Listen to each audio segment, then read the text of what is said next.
The stone beneath Jack Morrison's boots made no sound as he crossed the threshold into Marcus Steele's office. 3 days of surveillance had taught him where every floorboard creaked, which shadows offered cover, how a man moved when he thought himself alone.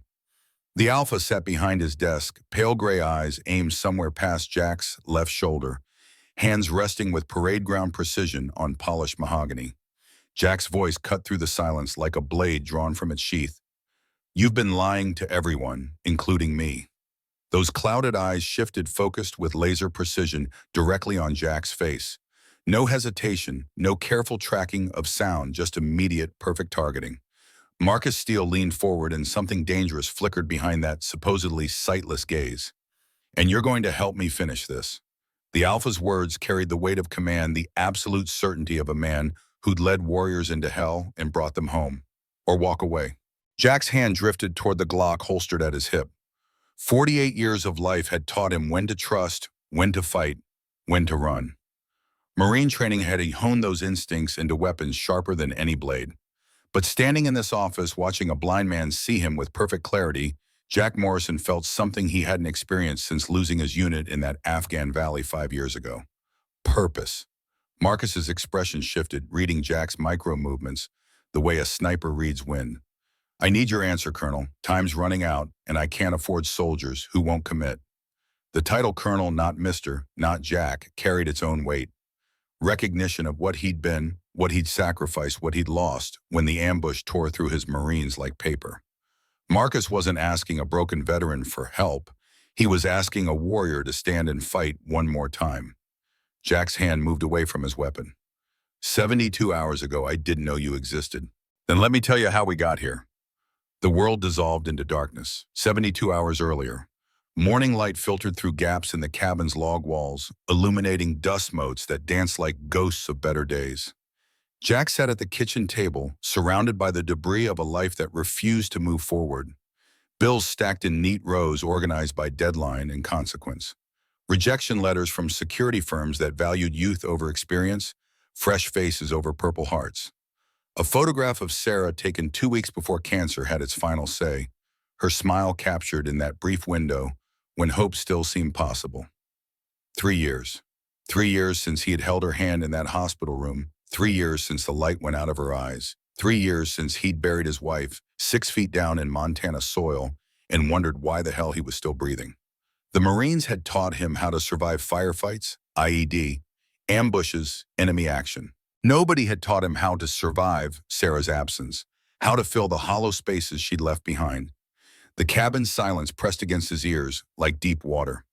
Outside Missoula, far enough from town that neighbors didn't ask questions close enough that he could still pretend to be part of the world. 48 years old, $38,000 in savings, and absolutely nowhere to go. The math was simple, brutal, honest. Another year, maybe 2, if he stretched every dollar, and then what Walmart greeter night watchman at some storage facility. The thought of wasting what remained of his operational capability on minimum wage and forced smiles made his jaw ache. The phone's shrill ring shattered the morning's wait. Unknown number, Montana area code.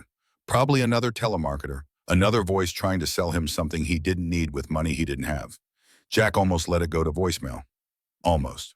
His hand moved on instinct muscle memory from years of never missing a call that might mean life or death for someone downrange. Morrison. The voice on the other end carried the gravelly authority of someone who'd spent decades giving orders and expecting them followed.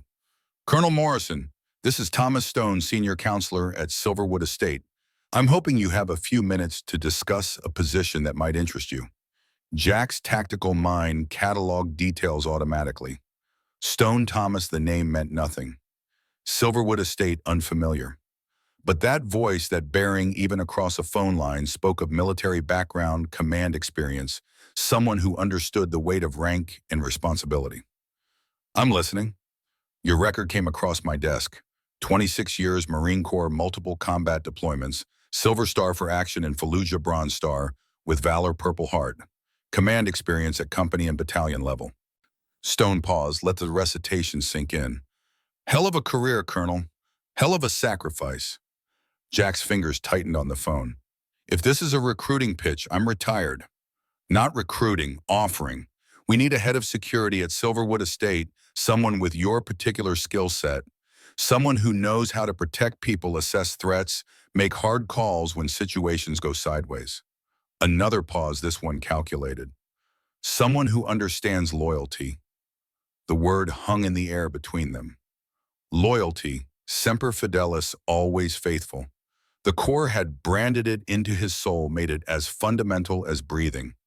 Even now, even broken and adrift, that core principle remained unshakable. Jack's eyes drifted to Sarah's photograph. She'd always pushed him toward action, toward engagement with the world instead of retreat.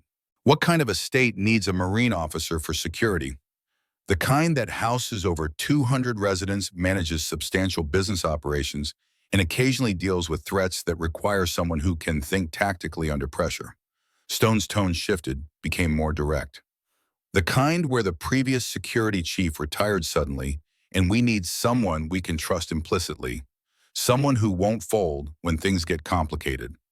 And you think I'm that someone based on a service record? I think you're that someone based on what you did after the ambush in Coast Province. Lost 17 Marines under your command, sustained injuries that should have killed you. You still managed to extract 3 wounded and hold that position for 6 hours until reinforcements arrived. Stone's voice carried no flattery, just cold assessment. That takes more than training, Colonel. That takes character. Jack closed his eyes and the valley materialized behind his eyelids. Screaming blood on his hands, the weight of bodies he couldn't save. His fault, his call to take that road, his responsibility when the RPGs started falling like rain from God's own wrath. Colonel, you still there? Yeah, the words scraped out of his throat. I'm here. Come talk to me, face to face. If the position doesn't feel right, you walk away, no hard feelings. But I think this might be exactly what you're looking for. Stone's tone gentled just slightly. And I think we might be exactly what you need. Jack looked around the cabin at the bills and rejection letters and the ghost of his wife smiling from that photograph. Nothing left to lose. Might as well see what Silverwood Estate had to offer before the money ran out and the darkness closed in completely. When and where? Tomorrow, 1000 hours. I'll text you the address. The line went dead. Jack set the phone down, stared at Sarah's picture. What do you think? Should I go? She smiled back at him, frozen in that moment of hope, before cancer wrote the ending. If she could speak, Jack knew exactly what she'd say. Stop hiding. Stop waiting to Get up and live, you stubborn jarhead. His mouth curved in something that wasn't quite a smile. Yes, ma'am. The drive from Missoula to Silverwood Estate took 90 minutes through northern Montana's mountain country, winding roads that carved through pine forests thick enough to hide entire armies. Jack had mapped the route the night before, memorized landmarks and turnoffs, calculated drive time, counting for weather and road conditions. Old habits. The Marines had trained those patterns so deep that retirement couldn't erase them. The estate emerged from the trees like something from another era, a compound of stone and timber that spoke of wealth, power, permanence. The main house dominated the landscape, 3 stories of mountain architecture that managed to look both rustic and imposing. Surrounding structures formed a small village, guest houses, administrative buildings, what looked like barracks or dormitories. Security fencing, subtle but effective, marked the perimeter. Guards at the gate, professional bearing, watching his approach with the wariness of men who took their jobs seriously. Jack pulled up to the checkpoint, presented the ID Stone had requested in his text. The guard studied it, studied Jack's face, studied the truck's interior with eyes that missed nothing. Former military, definitely. The set of his shoulders, the economy of movement, the way he assessed threats, all of it screamed armed forces background. The guard handed back the ID. Straight ahead to the main house, sir. Counselor Stone is expecting you. The gate swung open. Jack drove through, cataloging details automatically. Guard positions, camera placements, blind spots and coverage. The security was adequate, professional but not exceptional. Gaps existed for anyone trained to find them. That bothered him more than he wanted to admit. The main house's interior matched its exterior, quality craftsmanship, attention to detail, but nothing ostentatious. Functional luxury. A woman in her late 50s met him at the entrance, her professional attire and efficient manner marking her as someone accustomed to authority. Colonel Morrison, I'm Mrs. Catherine Walsh, head of household operations. Counselor Stone is waiting in his office. This way, please.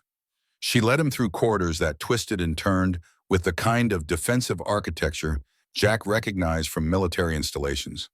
Whoever designed this place understood tactics, understood the value of controlling lines of sight and movement. Interesting.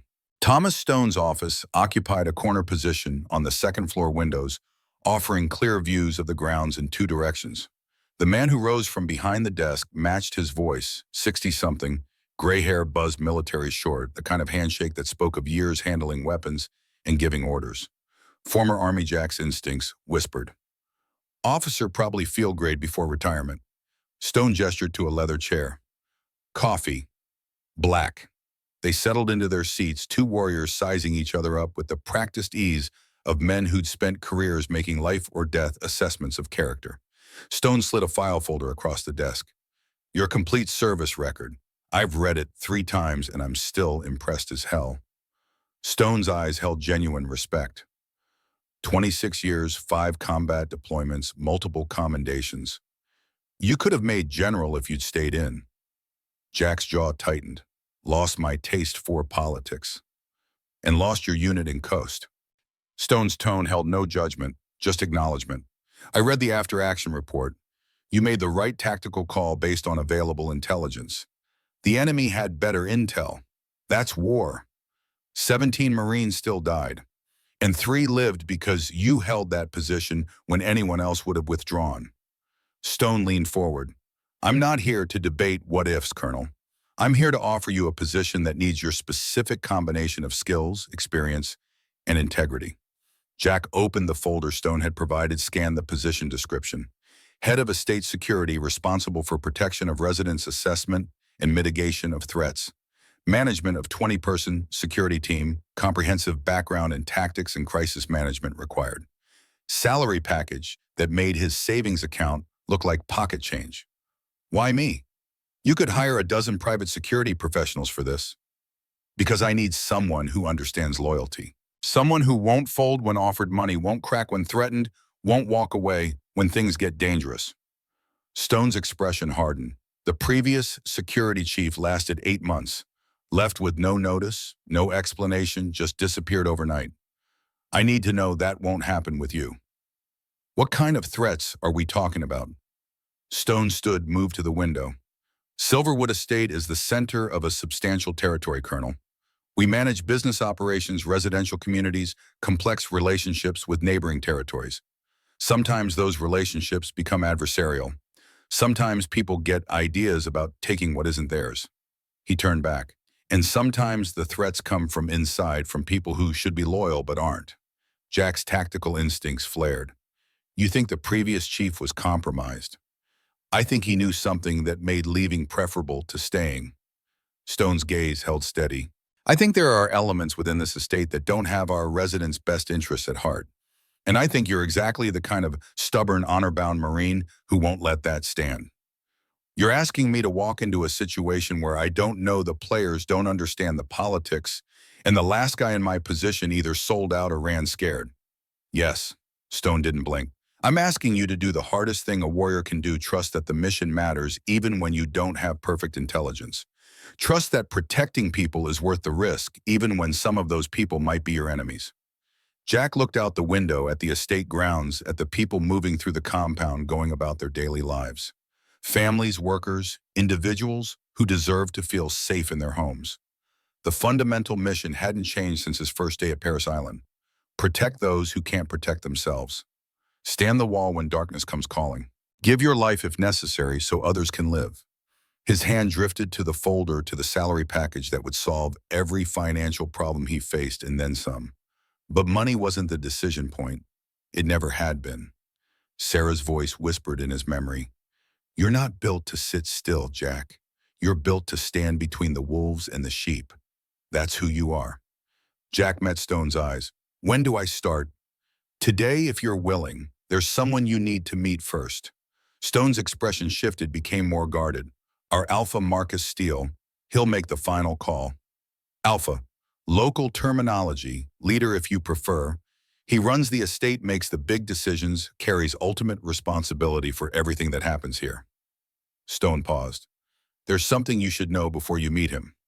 Marcus was injured in combat 3 years ago, lost his sight in a battle that killed 47 of our people, including his father. Jack's tactical mind immediately cataloged implications. Blind leader, recent trauma, substantial casualties. The security concerns just multiplied exponentially. Stone seemed to read his thoughts. Marcus has adapted remarkably well. He's still sharp, still capable of command, still respected by everyone here. But he's cautious about new people, especially in positions of trust. You'll need to prove yourself. Understood. They walked through more corridors, descended to the first floor, stopped before a set of heavy oak doors carved with intricate designs that Jack's peripheral vision registered as wolves in mid-hunt. Stone knocked twice, waited for the response from within. Marcus Steele's voice carried through the wood, deep and controlled. Come. The office beyond matched the man Stone had described, organized, functional, nothing wasted. Large desk positions to face the door, maps on the walls marked with notations in bold handwriting, bookshelves lined with volumes that looked read rather than decorative. And behind the desk, the Alpha himself, 45, maybe 46 years old, broad shoulders and muscular build that spoke of maintained physical condition despite his disability, dark hair showing silver at the temples, strong features, the kind of face that commanded respect without requiring threats.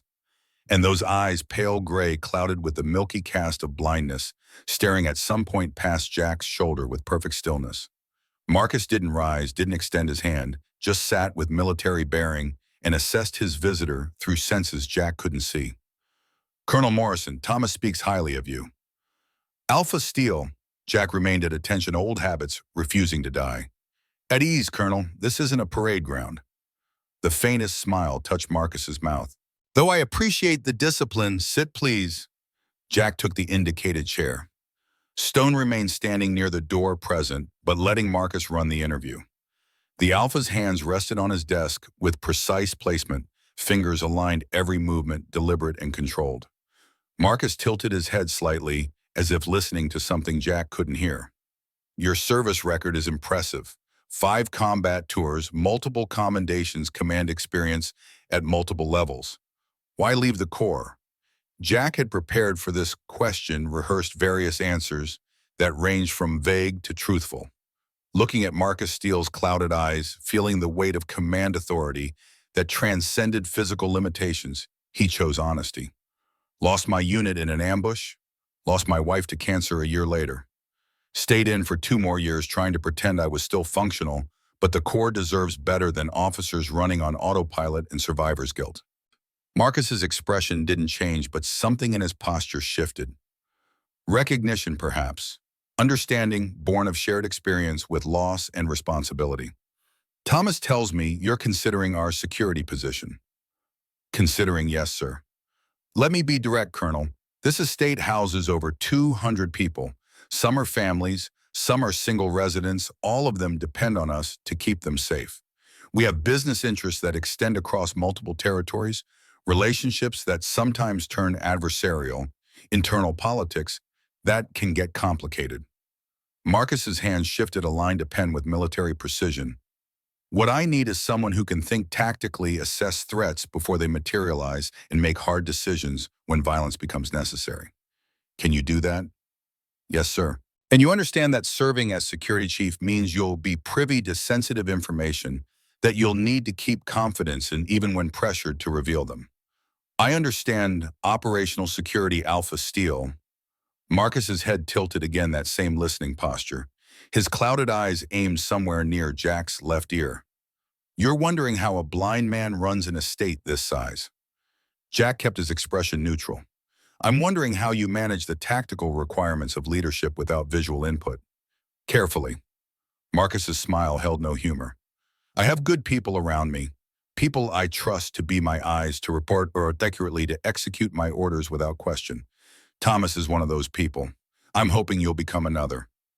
And if I see something that needs reporting to you, something those trusted people might prefer you didn't know. The office went silent, Marcus's fingers stilled on the desk. Thomas Stone shifted near the door, tension radiating from his frame. Jack had just crossed a line, suggested that the Alpha's trusted advisors might be compromised. Career-ending move, possibly life-ending, depending on how this conversation resolved. Marcus leaned back in his chair, and for just a moment, his clouded eyes seemed to focus with laser precision directly on Jack's face. Impossible. The man was blind, his disability confirmed by medical records and 3 years of behavior. But that gaze, that intensity. Then the moment passed. Marcus's eyes drifted back to their neutral position, aimed at nothing. If you see something that needs reporting, Colonel, you report it directly to me. No filters, no politics, no concern for whose feelings get hurt or whose position gets threatened. I need truth, not comfort. Can you provide that? Yes, sir. Then you're hired. Thomas will handle the administrative details, get you set up with quarters and security credentials. Marcus stood movements careful but not hesitant, hand trailing along the desk's edge as he rounded it. Welcome to Silverwood, Colonel Morrison. He extended his hand. Jack rose, met the handshake. Marcus's grip was firm, confident, perfectly aimed, despite his supposed blindness. And his eyes, those clouded gray eyes, fixed on Jack's face with an accuracy that sent warning signals through every combat instinct the Marines had honed. Either Marcus Steele had the best proprioception and spatial awareness of any blind person in history, or something else was happening here. Something Jack needed to understand before he committed fully to this position. They completed the handshake. Marcus released him, returned to his chair with that same careful precision. Thomas, get the colonel settled. I'll expect a full security assessment by end of week. Yes, sir. Stone moved toward the door, gesturing for Jack to follow. Jack turned to leave, then glanced back. Marcus sat perfectly still behind his desk, hands aligned, posture impeccable. But his head had turned, tracking Jack's movement with minute precision, and for just an instant those clouded eyes locked onto Jack's face with perfect, impossible accuracy. Then Marcus looked away, returned to studying the middle distance, and Jack followed Stone out of the office, wondering what the hell he'd just signed up for. The security office occupied the ground floor of a building adjacent to the main house, a converted structure that had once served as storage, but now housed monitoring equipment, weapons lockers, and enough tactical gear to equip a small military unit. 20 security personnel rotated through shifts covering 24-hour operations, their duty roster displayed on a whiteboard with military precision. Stone introduced Jack to the team leads. Ryan Mitchell, 32, former Army MP with 2 combat deployments, and the kind of steady competence that made him perfect for second-in-command. Carlos Reyes, 29, ex-Border Patrol with sharp eyes and sharper instincts. Diane Foster, 38, former police detective, who'd left law enforcement for reasons she didn't elaborate and Stone didn't press. They gathered in the security office's briefing room. 18 guards present with 2 on an active patrol. Jack stood at the front, feeling their assessment, their skepticism, their wariness of yet another new chief who'd probably disappear like the last one. Ryan spoke first, his tone respectful but cautious. Welcome aboard, Colonel. What's your background? 26 years Marine Corps Infantry and Force Protection Specialties. 5 combat deployments, command experience at company and battalion level. Last 3 years in civilian sector doing private security consulting. The lie about consulting came easily. His actual last 3 years of doing nothing and watching Sarah die wouldn't inspire confidence. Carlos leaned against the wall, arms crossed. Previous chief lasted 8 months. Any idea why he left? No, but I'm here to do the job, not to speculate about my predecessor's motivations. Jack met each person's eyes in turn. What I need from all of you is honest assessment. What are our current security postures? Where are the gaps? What threats have you identified that aren't being adequately addressed? Silence. Guards glanced at each other, that universal hesitation when subordinates wonder if speaking truth will bring consequences. Diane broke the stalemate. Permission to speak freely, sir. Always. Our security protocols are adequate for normal operations, but there are gaps in coverage, particularly around the council chambers and certain guest facilities. Previous chief tried to address them, got pushback from council members who didn't want increased monitoring. Jack's tactical mind flagged that immediately. Council members resisting security measures around their own offices said it was invasion of privacy. Ryan's tone held barely concealed frustration. We pushed back, chief overruled us, said we had to respect their concerns. And then he disappeared. The guards exchanged glances again, Carlos spoke carefully. 2 days before he left, we found evidence of financial irregularities. Supply shipments that didn't match invoices, funds being redirected. Chief reported it to the council. Let me guess the accountant told him they'd handle the investigation internally. Yes, sir. Jack processed that information, building a threat matrix in his mind. Council members resisting security oversight, financial irregularities, previous security chief disappearing after reporting corruption. The pattern screamed internal conspiracy, probably involving multiple senior leaders, definitely dangerous to anyone who asked too many questions. And Thomas Stone had just hired a Marine officer specifically to walk into that minefield. Jack looked at his team, saw the frustration and helplessness in their faces. Good people, competent professionals trapped in a situation where doing their job properly meant risking their positions or worse. They needed a leader who'd stand between them and whatever corruption was eating Silverwood from within. Here's how we're going to operate. Jack's voice carried the weight of command, the absolute certainty that had led Marines through firefights. Your job is to identify threats and report them to me. My job is to assess those threats and report them to Alpha Steel. If council members or anyone else has problems with that chain of command, they can take it up with me directly. You don't get punished for doing your jobs properly. Is that clear? Ryan straight-finned. Yes, sir. Good. Now brief me on current security posture, shift rotations, known threats, and every gap in coverage you've identified. We've got work to do. They spent the next 4 hours going through every detail of estate security. Jack absorbed it all, building mental maps of the compound, cataloging weak points, assessing capabilities. His team knew their jobs, had good tactical instincts, but they'd been hamstrung by political considerations and fear of reprisal. That ended now. Ryan walked with him after the briefing, showing him to the quarters assigned for security chiefs. A small apartment in the same building as the security office, Spartan, but functional. The younger man hesitated at the door. Boss off the record. Go ahead. Some of us think something's really wrong here, not just financial stuff, something bigger. Ryan's expression held genuine concern. The Alpha seems like a good man, but there are council members who act like they're running things.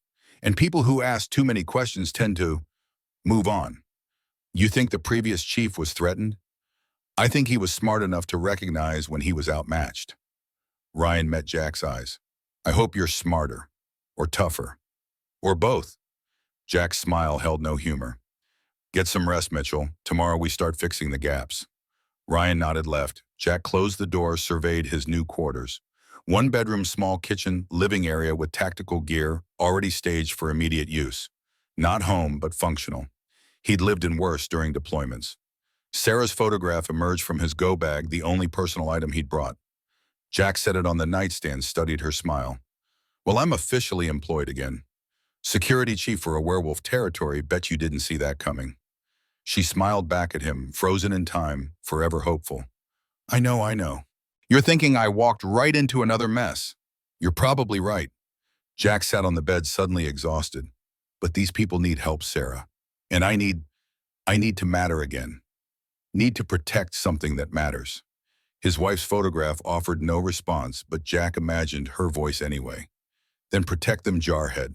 That's what you do.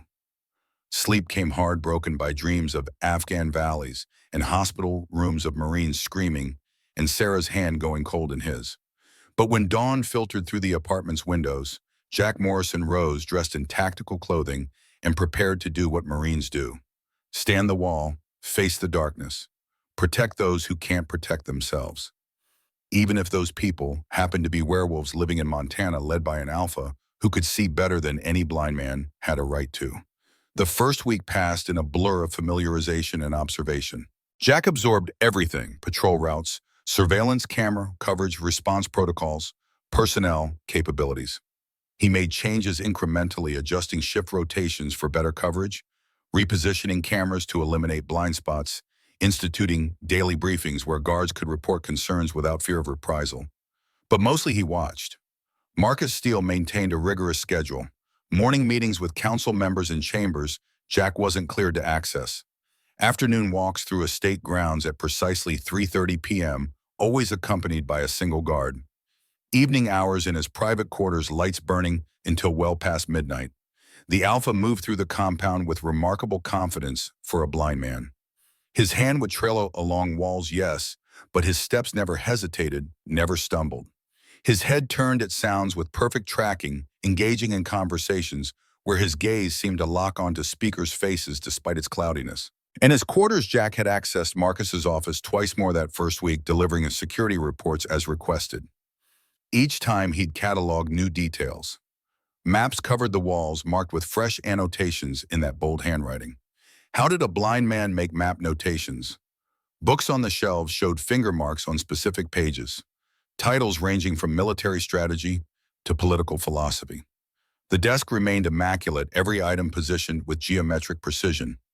Most damning, a glass of water on the side table, condensation beating on its surface, positioned exactly where someone sitting at the desk could reach without looking. Why would a blind man need that kind of spatial precision? Jack compiled his observations, built a file of anomalies. Either Marcus Steele possessed the most remarkable sensory compensation in medical history, or he was playing the most elaborate tactical deception Jack had ever encountered. The question became why day 5 brought answers. Jack was conducting his evening security sweep, walking the perimeter as sunset painted the mountains in shades of blood and gold. Marcus's evening walk had concluded 20 minutes ago, the Alpha returning to his quarters with his usual precise timing. The compound had settled into its nighttime rhythm, residents in their homes, guards at their posts, council members departed to their various estates scattered across the territory. Jack's path took him past the main house's east wing, past Marcus's office windows. Lights blazed inside despite the Alpha's supposed blindness. Jack glanced up, tactical instincts demanding he verify everything, trust nothing. Marcus Steele stood at his desk, head bent over a map, marking positions with a pen gripped in steady fingers. No hesitation, no fumbling, just the efficient movements of a man working with perfect visual clarity. Jack froze, watched as Marcus consulted a document Maid. Another notation moved to the window. Their eyes met. Marcus's gaze locked onto Jack's face with absolute precision. No cloudiness, no vagueness, just sharp focus and immediate recognition. For 3 seconds, they stared at each other, predator to predator, warrior to warrior, the whole elaborate deception crashing down in mutual acknowledgement. Then Marcus stepped back from the window and the connection broke. Jack's tactical mind raced through options. Report this to Thomas Stone. Confront Marcus directly. Walk away and pretend he'd seen nothing. Every choice carried consequences. Potential death sentences if he just witnessed something he wasn't meant to know. His hand moved to his Glock muscle memory, demanding readiness for whatever came next. The phone in his pocket buzzed, text message from an unknown number. My office, 20 minutes, come alone. Mess, Jack stared at the message at the initials that could only mean Marcus Steele. The Alpha knew he'd been spotted, knew Jack understood the deception and wanted to address it immediately. Smart tactical response controlled the situation before it escalated. Also potentially a trap. Jack glanced around the compound, assessing escape routes and defensive positions. 20 guards under his command, only 16 of whom he fully trusted. Thomas Stone's loyalties unclear. Marcus himself an unknown quantity whose capabilities Jack had catastrophically underestimated. But walking away meant abandoning the mission, abandoning the people depending on him to identify and neutralize threats. Walking away meant Sarah had been wrong about what he was built for. Jack texted back, acknowledged. Then he checked his Glock, verified his backup magazine, and prepared to walk into whatever hell waited in Marcus Steele's office. 20 minutes later, Jack stood before those carved oak doors again. No guards visible, no witnesses to whatever conversation was about to happen. He knocked twice. Marcus's voice came through immediately. Enter. The office looked exactly as it had during Jack's previous visits, organized, functional, impeccably maintained. Marcus sat behind his desk, hands aligned, posture perfect. But his eyes, those supposedly clouded gray eyes, focused on Jack's face with absolute clarity the moment the door opened. Jack closed the door behind him, kept his hand near his weapon. Alpha Steele. Colonel Morrison. Marcus gestured to the chair. Please sit. We have things to discuss. Jack remained standing. You can see. Yes. How long was showing? Since about a month after the battle that supposedly blinded me. Marcus leaned back, no pretense now, no careful movements. 3 years of playing the wounded alpha. 3 years of letting people underestimate me. 3 years of watching and waiting. Jack's tactical mind cataloged implications, while his gut churned with a mixture of respect and rage. You've been deceiving everyone. Not everyone. Thomas knows. My personal guard knows. But yes, I've deceived the council, the pack visiting dignitaries, essentially everyone who might report my capabilities to interested parties. Marcus's gaze held steady. The question before us, Colonel, is what you're going to do with that knowledge. Jack's hand moved closer to his Glock. Why tell me, why not just eliminate the witness? Because Thomas was right about you. Because I've spent a week watching you work, seeing how you handle your team, observing your instincts and integrity. Marcus stood, moved around the desk with fluid grace. And because I need someone I can trust, someone with your specific skills, someone who won't be compromised by money or threats or political pressure. Trust, Jack's laugh held no humor. You've been lying to everyone for 3 years, and you want me to trust you. I've been surviving for 3 years. The words carried weight, absolute conviction. Do you know how my father died, Colonel? Battle with rogues, Thomas mentioned it. My father was murdered by traitors in his own council. Marcus's expression hardened, old pain surfacing. The battle was supposed to be straightforward. We had superior numbers, better intelligence, tactical advantage. The rogues knew exactly where we'd be, knew our formations, knew our weaknesses. Someone fed them that information. Jack understood immediately. Inside job. 47 of my people died because someone in my council sold us out. My father, my friends' warriors, who trusted their leaders to protect them. Marcus's hands clenched. I was injured in that battle, broken ribs, concussion, temporary vision problems from the head trauma. When I recovered, a month later, I made a choice. Let everyone think the vision loss was permanent. Play the wounded alpha, the sympathetic figure who couldn't possibly be a threat. So you could watch them. So I could watch them lie to my face, steal from estate funds, meet with rival territories, plot my removal. A blind alpha is pitied, underestimated, spoken around like he's not in the room. Marcus's smile held no warmth. People say the most interesting things when they think you can't see their faces, read their expressions, catch them in lies. Jack's anger shifted, transformed into something closer to understanding. This wasn't simple deception. This was operational strategy, deep cover work, the kind of long-game patience that separated good intelligence officers from dead ones. You've been gathering evidence. For 3 years, building a case against the council members who killed my father, who continue to undermine this territory, who work with our enemies while pretending loyalty. Marcus returned to his desk, pulled out a thick folder. Financial records showing embezzlement. Communications proving contact with rival territories. Testimony from PAC members documenting corruption. Everything I need to expose them and bring them to justice. Why not act? Why wait 3 years? Because I need ironclad proof. Because PAC law requires council consensus for major decisions, and half the council is compromised. Because moving too soon means they disappear or destroy evidence or trigger contingencies I haven't identified. Marcus met Jack's eyes. And because until this week I didn't have anyone I could trust to help me finish this. Jack processed that, weighted against everything he'd observed. Thomas brought me here specifically for this. Thomas recognized what I did, that you're a man who understands loyalty, who won't compromise his integrity for money or threats, who knows how to fight dirty when necessary but stays grounded in honor. Marcus pushed the folder across the desk. Read this, all of it. Then decide if you're willing to stand with me when the time comes to expose these traitors. Jack looked at the folder, at the evidence Marcus had spent 3 years compiling. His hand moved away from his Glock, reached for the documents instead.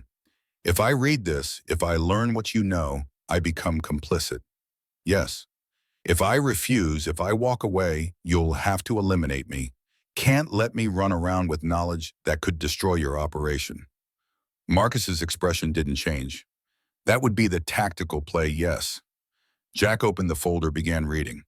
Financial transactions showing millions diverted from defense budgets to private accounts. Encrypted communications between council members and Northern Territory representatives.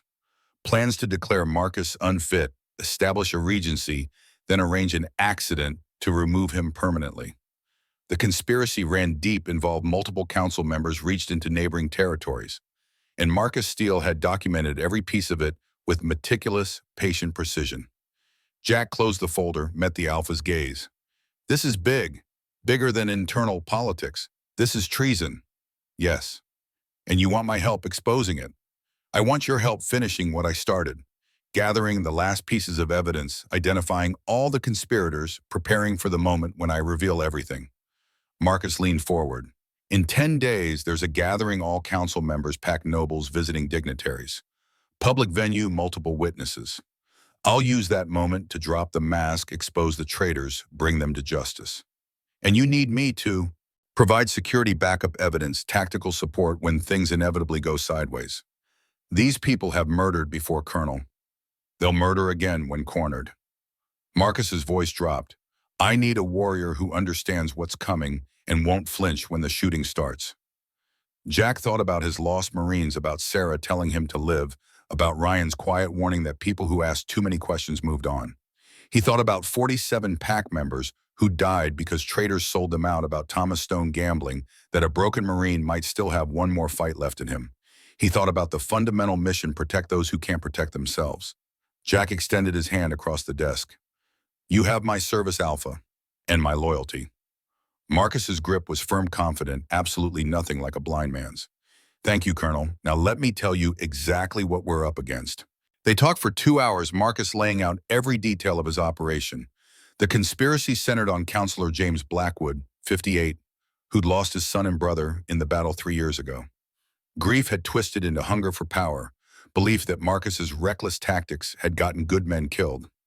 Blackwood had recruited 3 other council members, built alliances with Northern Territory, prepared to take control through regency and assassination. Jack absorbed it all, his tactical mind building operational plans. We need more evidence.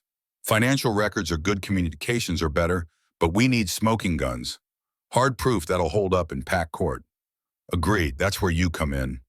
Marcus pulled out another file. Supply warehouse on the east side of the compound. Blackwood uses it for private storage. I need to know what's in there. Jack studied the warehouse's floor plans. Tonight, he'll be off property for a council meeting in town. Guards rotate at 2300 hours, 15-minute window when coverage lapses. You want me to break into a counselor's private warehouse, search it, and get out without being detected. I want you to do what Marines do, Colonel. Reconnaissance in force. Marcus's smile held grim satisfaction. And maybe bring back whatever evidence you find. Jack checked his watch. 4 hours until the window opened. I'll need backup, Ryan and Carlos. Your call. But understand, if this goes wrong, if you're caught, I can't protect you. Blackwood will demand your arrest or worse. Understood. Jack stood. We've faced worse odds in worse places. Time to see what your friendly council member is hiding. The warehouse sat dark and silent at 22:45 hours, exactly as Marcus's intelligence predicted. Jack, Ryan, and Carlos approached from the east, using shadows and blind spots to avoid camera coverage. All 3 wore tactical gear, night vision equipment, weapons loaded, but safeties engaged. Ryan picked the lock with practiced efficiency, former MP skills proving useful. The door swung open on well-oiled hinges. They entered in tactical formation, clearing corners, weapons ready. Jack's night vision turned the warehouse interior green-tinted and eerie. Rows of supplies, medical equipment, communications gear. Nothing immediately suspicious until they reached the back section. Carlos's whispered voice carried through their earpieces. Boss, you need to see this. Jack moved to Carlos's position. The younger man had opened a storage container, revealing contents that made Jack's blood run cold. Encrypted radios matching frequencies used by Northern Territory forces. Maps showing Silverwood's eastern lands divided into sections annotated with names of Northern Territory pack leaders. Weapons, silver ammunition specifically designed to kill werewolves. Ryan found documents in Blackwood's handwriting. Meeting notes detailing exactly how they'd feed intelligence to the rogues 3 years ago. Financial records showing payments received for the betrayal. A detailed timeline for removing Marcus permanently. Jack photographed everything with a camera designed for covert operations, hands steady, despite the rage building in his chest. This wasn't just corruption. This was premeditated murder conspiracy to commit genocide against Blackwood's own people. They'd been working for maybe 10 minutes when Carlos hissed a warning. Multiple contacts approaching. Looks like 6 hostiles. Jack's tactical mind shifted instantly into combat mode.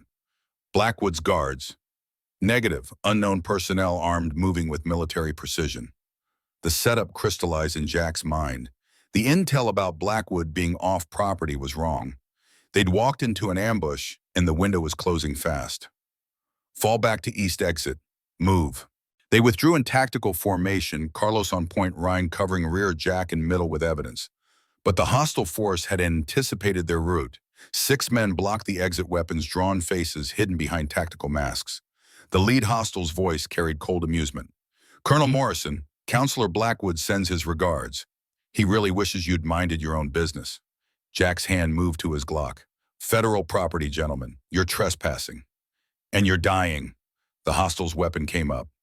Jack moved on pure combat instinct, drawing and firing in one smooth motion. His first shot took the leader in the center mass. Ryan and Carlos engaged simultaneously, the warehouse erupting in muzzle flashes and the deafening percussion of close-quarters combat. Jack dropped one hostile, then another, his Marine training and 26 years of muscle memory, making his movements automatic, effortless, deadly. But 6 against 3 was brutal math, and these weren't amateurs. One hostile got behind Carlos' weapon aimed at the younger man's head. A massive shape exploded through the warehouse's west wall, moving with inhuman speed. Jack's night vision caught the transformation mid-leap, human form becoming something else, something bigger and far more lethal. The werewolf, because that's what it was, all fangs and claws and terrible purpose, hit the hostile, threatening Carlos with the force of a freight train. The man's screams lasted maybe 3 seconds before going silent.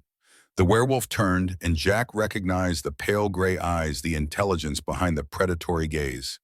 Marcus Steele had just saved their lives while revealing his true nature in the most dramatic way possible. The remaining hostiles broke and ran. Smart choice. The werewolf Marcus let them go, his focus shifting to Jack and his team. Then Marcus shifted back, the transformation flowing like water, returning to human form with his clothing somehow intact. He stood breathing hard blood on his hands that wasn't his own. Jack lowered his weapon. "Well, that's new." Marcus's laugh held zero humor. "You were about to Seemed like poor timing to worry about secrecy." "Werewolf." Jack processed that information with the same tactical detachment he'd use for any battlefield intelligence. "Your whole territory, they're all werewolves." "Yes." Marcus moved forward, checking Carlos for injuries. "That changes things." Jack thought about Marines he'd served with, about brothers who'd stood beside him in firefights and never asked what he believed or where he came from. Loyalty transcended species, apparently. "You're still my alpha, still my friend." Jack holstered his Glock. Though a heads up would have been nice. Ryan and Carlos exchanged glances, their expressions showing less shock than Jack expected. Ryan spoke carefully. "Boss, we knew. Most of the security team knows. Kinda hard to hide when you're living among them." Jack absorbed that, recalibrated his operational assumptions. "And nobody thought to mention this during my first week. Need-to-know basis." Carlos grinned despite the adrenaline. "You needed to know now." Marcus's expression turned serious. "We need to leave. More guards will be here soon, and I can't protect you if Blackwood pushes for immediate arrest." They extracted through the hole Marcus had created, disappeared into the night. Jack carried the camera with its precious evidence, proof of conspiracy and murder that would end Blackwood's schemes permanently. As they crossed the compound back toward the security office, Marcus walked beside Jack, human again, but moving with predatory grace. Jack spoke quietly. "Tomorrow we end this. Tomorrow starts the final phase." Marcus's eyes held the cold determination of a man who'd played the long game and finally saw victory approaching. 10 days until the gathering, 10 days to prepare, and then we tear down everything Blackwood built and bring him to justice. "Damn right we do." They reached the security office. Marcus gripped Jack's shoulder. "Thank you for standing with me, for not running when you saw what I really am. I've seen stranger things in classified operations." Jack's smile was genuine. "Besides your pack, and pack takes care of its own." Marcus's expression shifted, something almost like gratitude mixed with relief. "Semper Fi, Colonel. Semper Fi, Alpha." They separated, Marcus returning to his quarters, Jack heading to his apartment with Ryan and Carlos. The night had gone sideways in spectacular fashion, but the evidence was secured, the mission advanced, and Jack Morrison had found what he'd been searching for since losing his Marines in that Afghan valley. Brothers who'd stand beside him when hell came calling. Purpose worth fighting for. A reason to live that mattered more than the reasons to die. Sarah's photograph waited on his nightstand. Jack studied her smile, imagined her voice. You were right as usual. This was exactly what I needed. Tomorrow would bring new challenges. The conspiracy wouldn't collapse quietly. Blackwood and his allies would fight back, probably with lethal force. The next 10 days would test everything Jack thought he knew about combat loyalty and sacrifice. But tonight, standing in his small apartment with the adrenaline slowly fading and his brother's blood still on his hands, Jack Morrison felt something he hadn't experienced in 3 years. Hope. The compound's morning briefing room carried the tension of warriors preparing for battle. Jack stood before his assembled security team 8 hours past the warehouse firefight, running on coffee and tactical adrenaline. 18 guards occupied chairs and wall space, their faces showing various combinations of exhaustion, anticipation, and barely controlled fury at what they'd learned. Ryan had spent the pre-dawn hours developing Jack's camera, evidence photographs, now spread across the briefing table like accusations made manifest. Financial records showing Blackwood's embezzlement, maps dividing Marcus's territory among Northern Territory wolves, communications detailing exactly how they'd set up the ambush that killed 47 pack members 3 years ago, murder, treason, conspiracy, all documented with damning clarity. Jack's voice cut through the room's charged silence. Everything you see here stays in this room until Alpha Steel gives the word. No discussions with family, friends, other guards. Operational security is absolute. Carlos leaned forward, studying a photograph showing silver ammunition stockpiles. Boss, this is enough to execute Blackwood 10 times over. Why wait for the gathering? Because we need ironclad evidence that holds up in pack court with witnesses who can't be intimidated or bought off. Jack tapped the photographs, and because flushing out all the conspirators requires letting them commit to their plan publicly. We move too soon, the others disappear. Diane's expression held cold satisfaction. So we're setting a trap. We're finishing what the previous security chief started before Blackwood scared him off. Jack met each guard's eyes in turn. The gathering happens in 9 days. Between now and then, we maintain normal operations, identify every conspirator, and prepare for the moment when this whole thing goes public. Questions. A younger guard named Peterson raised his hand. What happens when Blackwood realizes we raided his warehouse? He already knows. Jack had received a text from Marcus an hour ago. Blackwood demanding emergency council session, claiming Morrison had exceeded authority, calling for immediate termination. Alpha Steel is handling the political response. Our job is tactical preparation for when Blackwood stops playing politics and starts playing for blood. Ryan stood moved to the tactical board mounted on the wall. I've war-gamed probable scenarios. Blackwood has approximately 30 personal guards, most former military or law enforcement. If he decides to eliminate the Alpha before the gathering, he'll need to move fast and hard. Which means we need 24-hour close protection on Marcus, expanded perimeter security, and rapid response teams positioned for immediate deployment. Jack pulled up floor plans of the Great Hall where the gathering would occur. Carlos, we need security assessment of this venue by end of day. Sightlines, entry points, defensive positions. Assume hostile forces with military training and zero regard for collateral damage. Carlos nodded, already making notes. Jack continued. Diane, review all security personnel files. I need to know who's absolutely trustworthy and who might be compromised by Blackwood's money or threats. We're down to the wire, can't afford sleepers in our ranks. The briefing continued for another hour, drilling down into tactical minutia. Guard rotations, communications protocols, weapons loadouts, evacuation routes. Jack had led enough combat operations to know that detailed planning prevented catastrophic failure when situations went kinetic. As guards dispersed to their assignments, Thomas Stone entered the briefing room. The older man's expression carried weight that transcended his usual military bearing. Jack gestured Ryan and Carlos to stay. Counselor, what's the verdict? Stone settled into a chair, suddenly looking every one of his 62 years. Emergency council session lasted 3 hours. Blackwood pushed hard for your termination, criminal charges, immediate arrest. Claimed you violated his privacy, destroyed his property, endangered council members with reckless accusations. And Marcus's response reminded the council that security chiefs have authority to investigate threats anywhere on a state property. Pointed out that your raid uncovered concerning materials that warrant further examination. Demanded full accounting of everything stored in that warehouse. Stone's smile held grim satisfaction.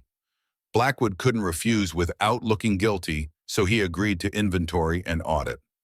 Ryan leaned against the wall, which buys us time but puts Blackwood on high alert. Exactly. Stone's expression hardened. He knows you're coming for him now. Question is, what he does about it. Jack had already considered multiple scenarios, each uglier than the last. Accelerate his timeline. Move against Marcus before the gathering, eliminate the evidence, frame us for treason. That's Marcus's assessment too. Stone pulled a folder from his briefcase, which is why he's authorized expanded security measures and brought in someone who can help build the legal case. The folder contained a dossier on Kate Brennan, 42, former FBI special agent, with 15 years investigating organized crime and corruption. Private investigator for the last 6 years, specialized in financial forensics and white-collar crime. Impressive credentials, multiple high-profile cases, reputation for absolute integrity. Jack studied the photograph clipped to her file. Professional headshot showing a woman with sharp eyes, confident, bearing the kind of face that suggested she'd seen humanity's worst and refused to be impressed. Former bureau meant tactical training, weapons proficiency, understanding of operational security. Also meant she'd ask hard questions and demand honest answers. Stone watched Jack's assessment. Blackwood hired her 2 weeks ago, claimed he wanted independent audit of estate finances.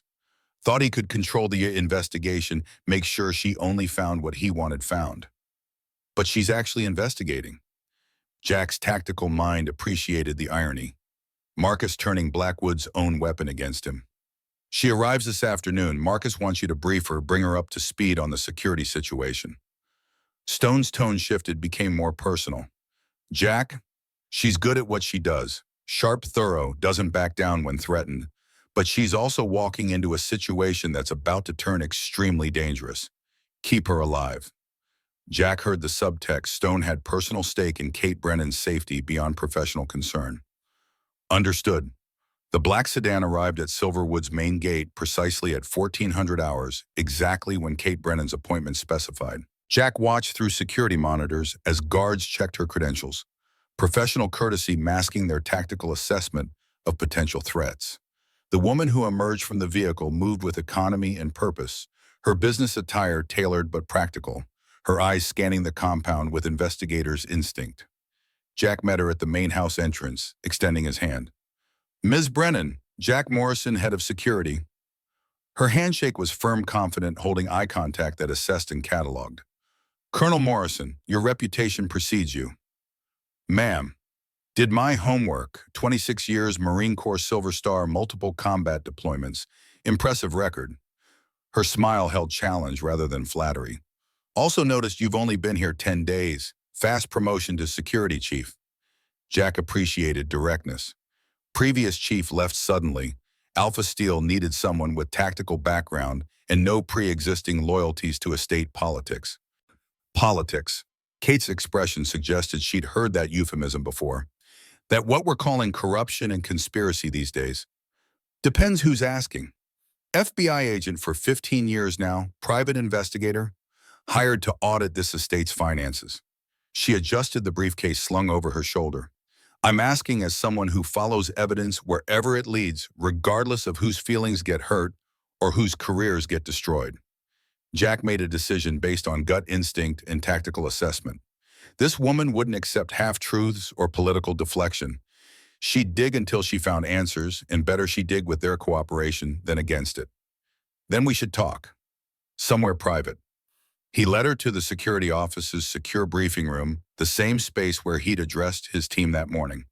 Ryan and Carlos were present, standing when Kate entered their military-bearing automatic. Kate set her briefcase on the table, pulled out a legal pad and recording device. Before we start, I need to establish ground rules. Everything I find goes into my report. I don't bury evidence, I don't accept bribes, and I don't play favorites with people who hired me. Counselor Blackwood thinks he can control this investigation. He's wrong. Jack exchanged glances with Ryan. Blackwood hired you specifically, 2 weeks ago, said he wanted independent verification that estate finances were being properly managed given the Alpha's condition. Her tone suggested exactly what she thought of that phrasing. Claimed he was protecting Alpha Steel's interests. And what have you found? Kate opened her briefcase, extracted files thick with documentation. Systematic embezzlement dating back 4 years.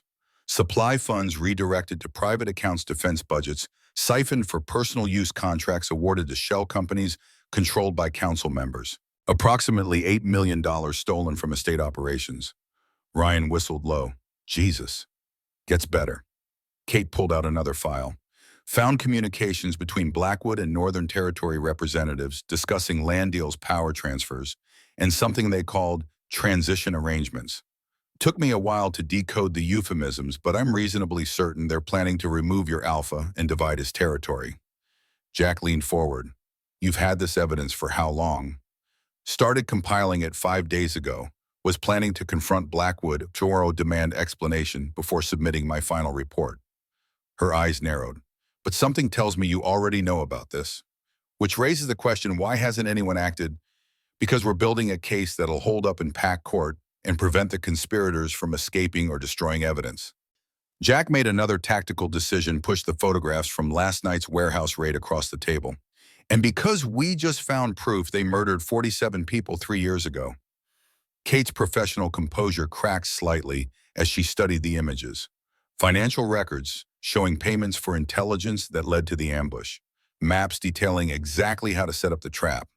Communications discussing acceptable casualties and strategic benefits of removing the previous Alpha. Her voice went cold flat, the tone of someone who'd prosecuted murder cases and never developed tolerance for killers. This is premeditated genocide against their own people. Yes, ma'am. And you raided Blackwood's warehouse to get this evidence. Last night, he knows we have it, which means the timeline just accelerated. Jack tapped the photographs. Question is whether you're willing to help us finish this, knowing it'll get dangerous when Blackwood realizes his investigator turned on him. Kate met his eyes, and Jack saw steel beneath the professional exterior. Colonel, I spent 15 years with the FBI investigating people who thought they were untouchable. I left the Bureau because my superiors wanted me to bury evidence against a politically connected subject. I refused, got blacklisted, lost my pension. Her smile held no warmth. I don't scare easily, and I don't compromise on justice. Whatever help you need, you have it. Ryan grinned. I like her boss. Me too. Jack extended his hand again. Welcome to the team, Ms. Brennan. Now let me introduce you to someone who's been playing the longest undercover operation I've ever seen. Marcus's private office felt smaller, with 5 people crowded inside: Jack, Kate, Ryan, Carlos, and Thomas Stone, forming a semicircle around the Alpha's desk. Marcus had abandoned all pretense of blindness, his clear gaze assessing Kate Brennan with the same tactical precision Jack had used. Kate studied him with equal intensity, and Jack watched her process the implications. The blindness is fake. Has been for 3 years.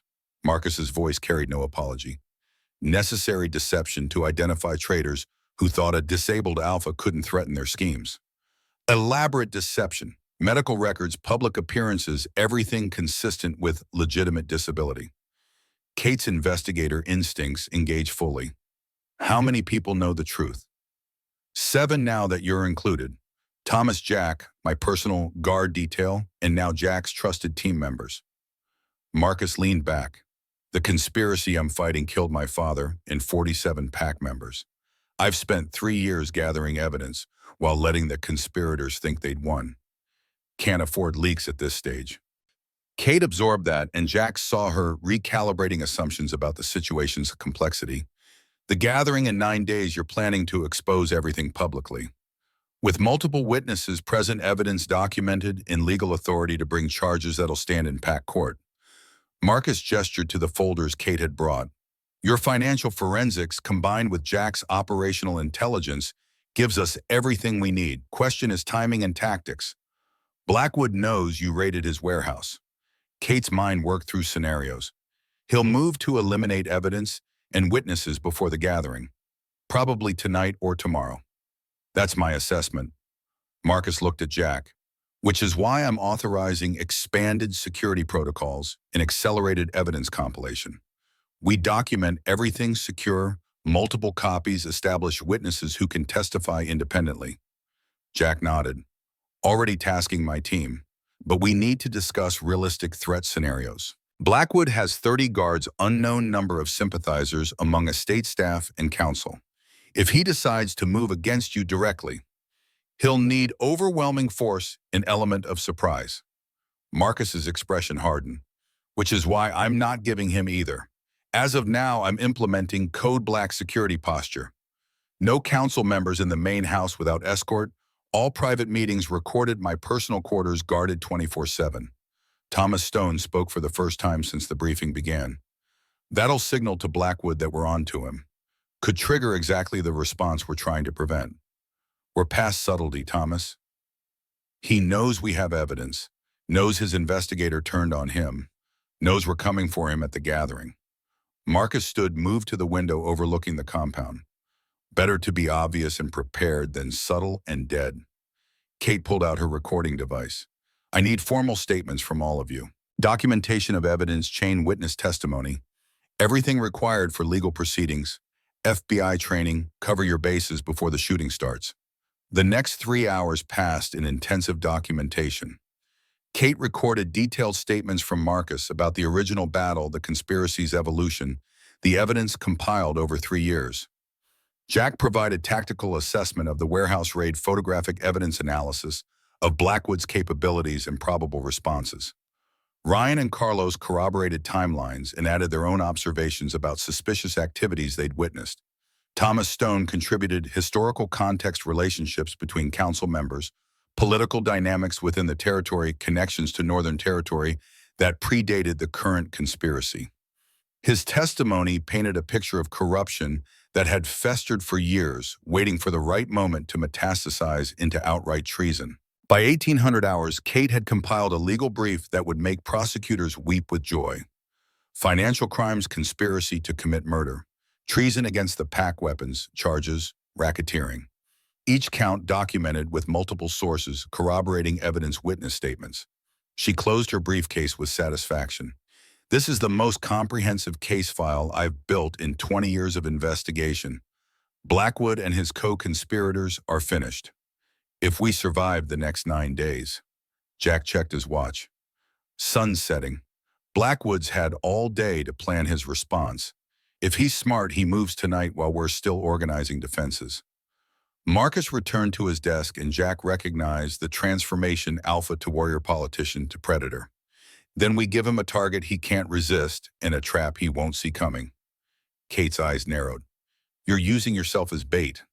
I'm using the gathering schedule as cover for accelerated timeline. Marcus pulled up a calendar on his computer.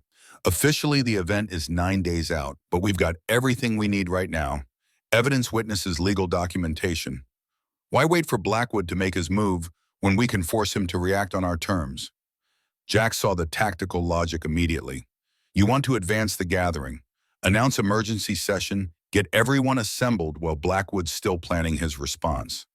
Tomorrow night, claim urgent pack business requires immediate council convening, invite all the same nobles and dignitaries who'd attend the formal gathering, create the exact scenario we need but on compressed timeline.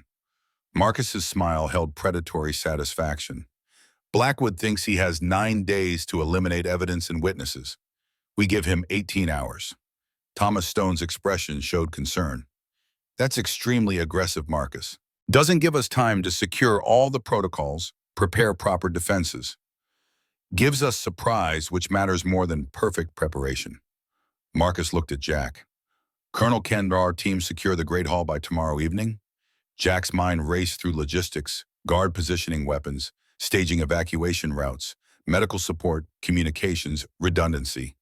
18 hours to prepare for what should take a week. The Marines had trained him for exactly this kind of a compressed operational timeline.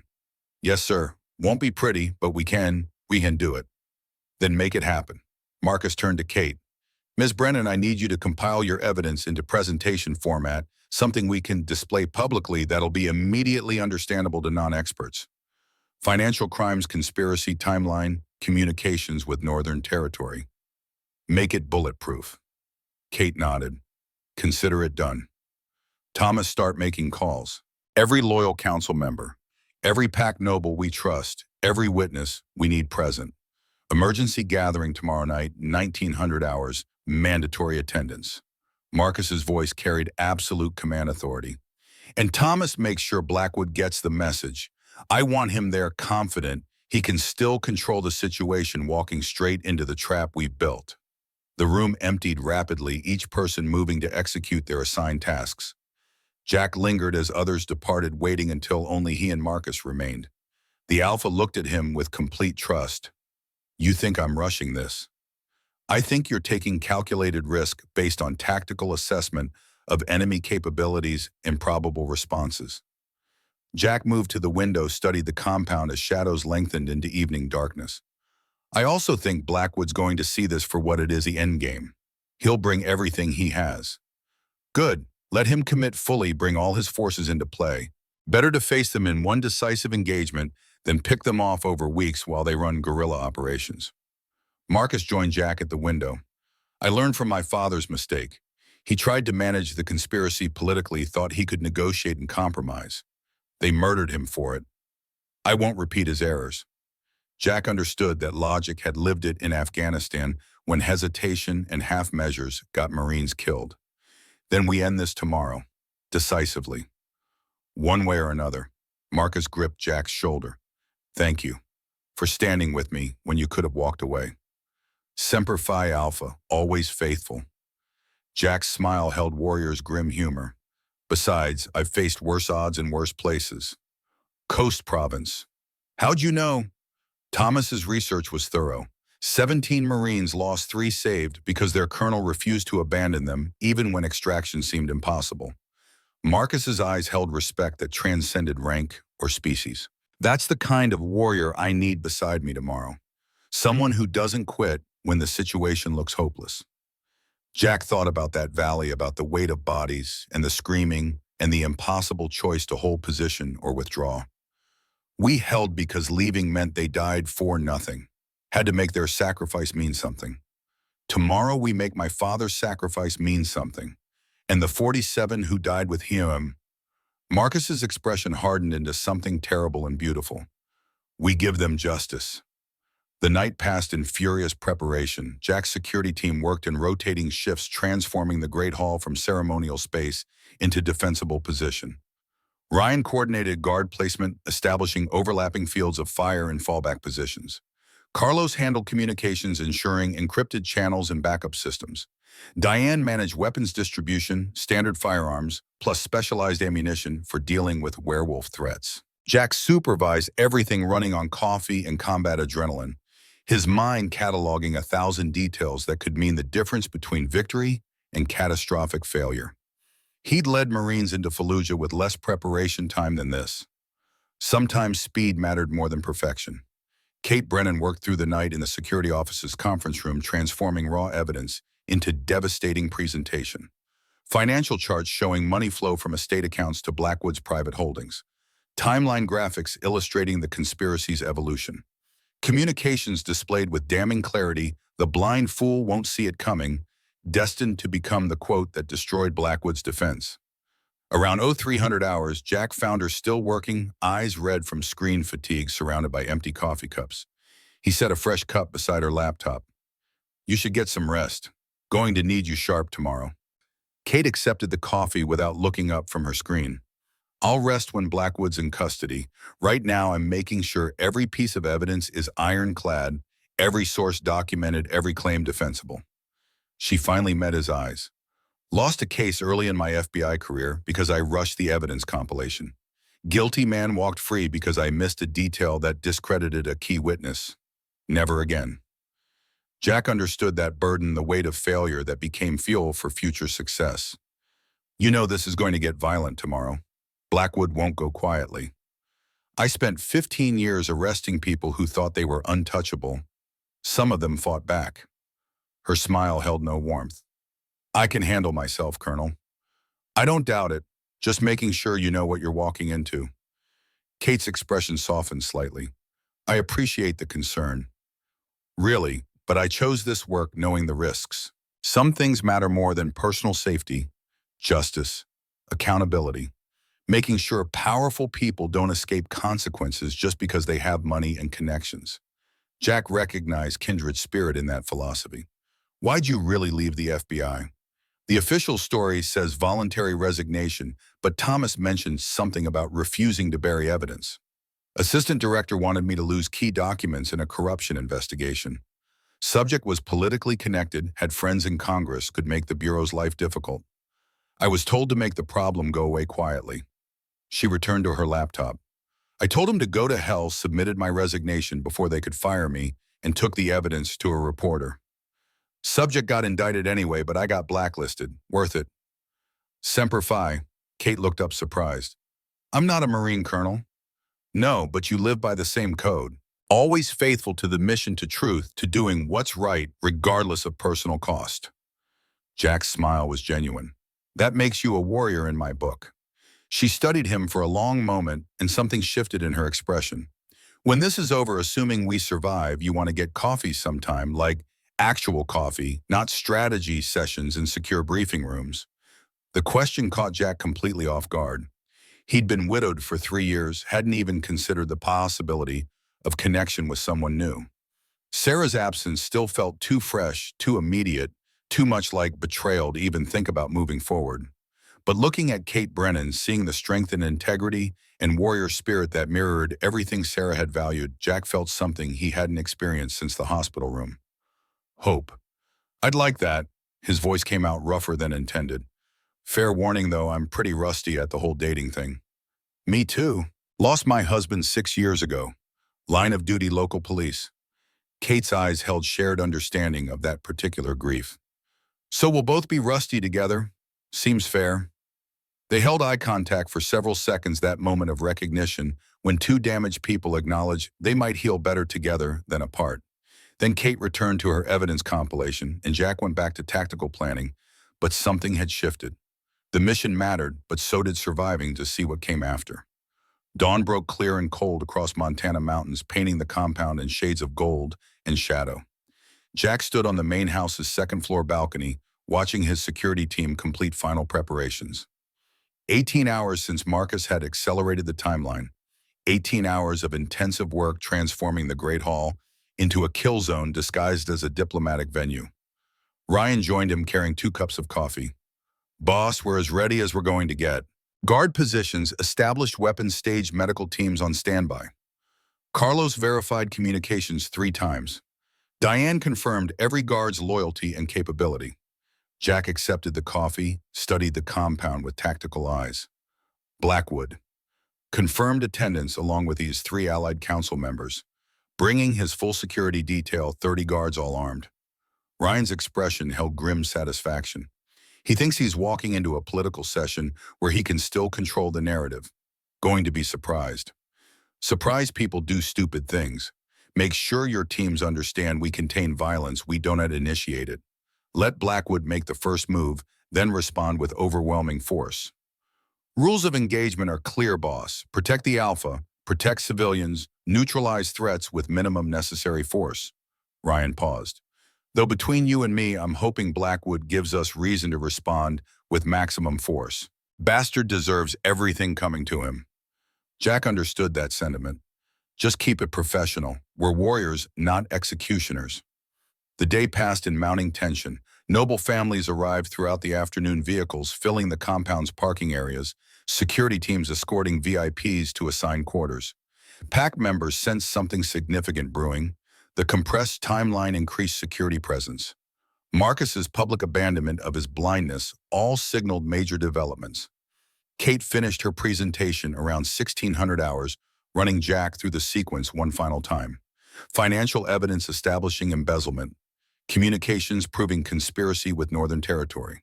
timeline documenting the original ambush and murders, photographic evidence from the warehouse raid, witness statements from Jack Thomas and multiple pack members. It's bulletproof. Kate's exhaustion showed in her face, but her voice carried conviction. Blackwood can't dispute the facts, can't claim ignorance, can't deflect responsibility. This ends his career and puts him in prison for the rest of his life. If we get the chance to present it. Jack checked his watch. 3 hours until the gathering commenced. You should eat something, get cleaned up, prepare mentally for what's coming. Kate touched his arm, brief contact that carried weight beyond simple gesture. Jack, when the shooting starts, because it will start, stay alive. I'd hate to miss that coffee date. Yes, ma'am, you stay alive too. She left to prepare. Jack remained in the security office, running through scenarios one last time. Best case, Blackwood recognized his position was untenable and surrendered peacefully. Realistic case, Blackwood tried to fight his way out, requiring lethal force to neutralize the threat. Worst case, Blackwood had planned his own trap, had more resources than intelligence suggested, turned the gathering into a bloodbath. Jack prepared for worst case. Always prepare for worst case. 1830 hours. The Great Hall filled with attendees, council members, pack nobles, business leaders, all the influential voices within Marcus's territory. Approximately 150 people occupied seats arranged in semicircular rows facing the raised dais where Marcus would speak. Security teams maintained positions at exits and, along the walls, subtle but visible. Blackwood arrived precisely at 1845 hours, his 30 guards forming protective detail that screamed military training and operational experience. The counselor himself projected confidence, even arrogance, as he took his assigned seat near the front. His 3 allied council members clustered nearby, their expressions showing varying degrees of concern, masked by political smiles. Jack watched from his position near the dais, cataloging threats and defensive positions. Ryan commanded the left flank, Carlos the right. Diane coordinated roving patrols. 20 loyal guards against 30 probable hostiles with civilian bystanders complicating any engagement. Not great odds, but Jack had faced worse. 1900 hours. Marcus Steele entered the Great Hall, and the assembled crowd rose automatically. The Alpha wore formal attire that emphasized his physical presence, no longer the careful blind man, but a warrior who moved with absolute confidence. His eyes, clear and focused, swept the room with commanding authority. He took the dais, and silence fell like a physical weight. Marcus's voice carried to every corner without amplification. Thank you all for attending on such short notice. I know this emergency session disrupted schedules and caused inconvenience. What I'm about to reveal justifies that disruption. Blackwood shifted in his seat, tension visible in his shoulders. His guards moved subtly, hands drifting toward concealed weapons. Jack's team mirrored the movement, tactical response to escalating threat indicators. Marcus continued, his tone hardening with each word. 3 years ago, 47 members of this pack were in what was supposed to be a straightforward engagement with rogue forces. My father, your previous Alpha, was among the casualties. We were told it was tactical misfortune, the unpredictable nature of combat.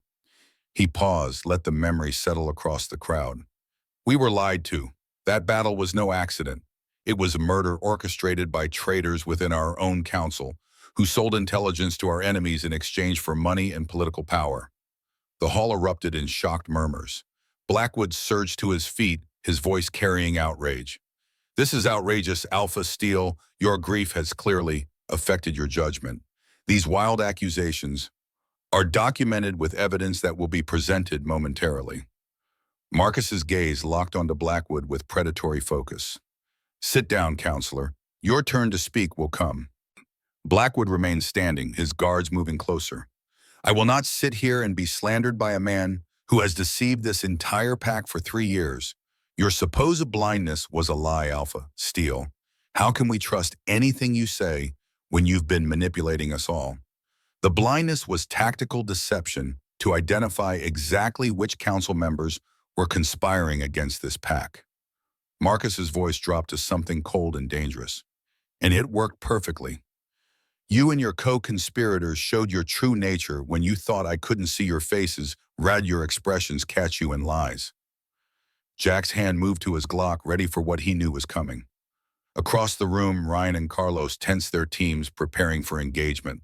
Blackwood's expression twisted from outrage to calculation to desperate fury.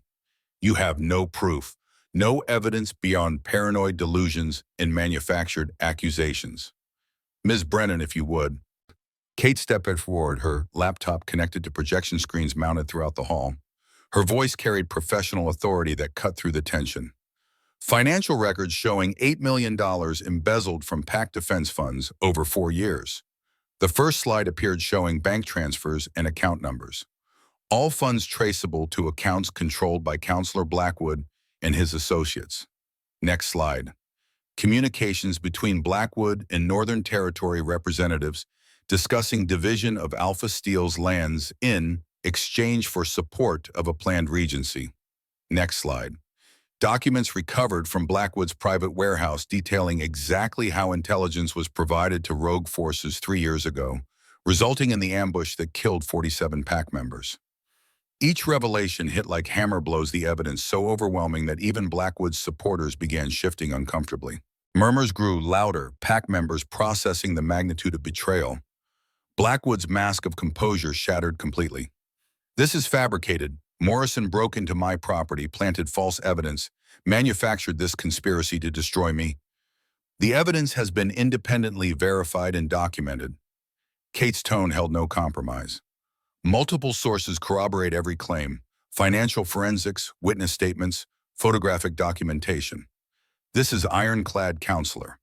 Blackwood looked around the hall, saw the tide turning against him, saw his carefully constructed schemes collapsing in real time. His hand moved to his jacket, and Jack recognized the gesture, immediately reaching for a weapon.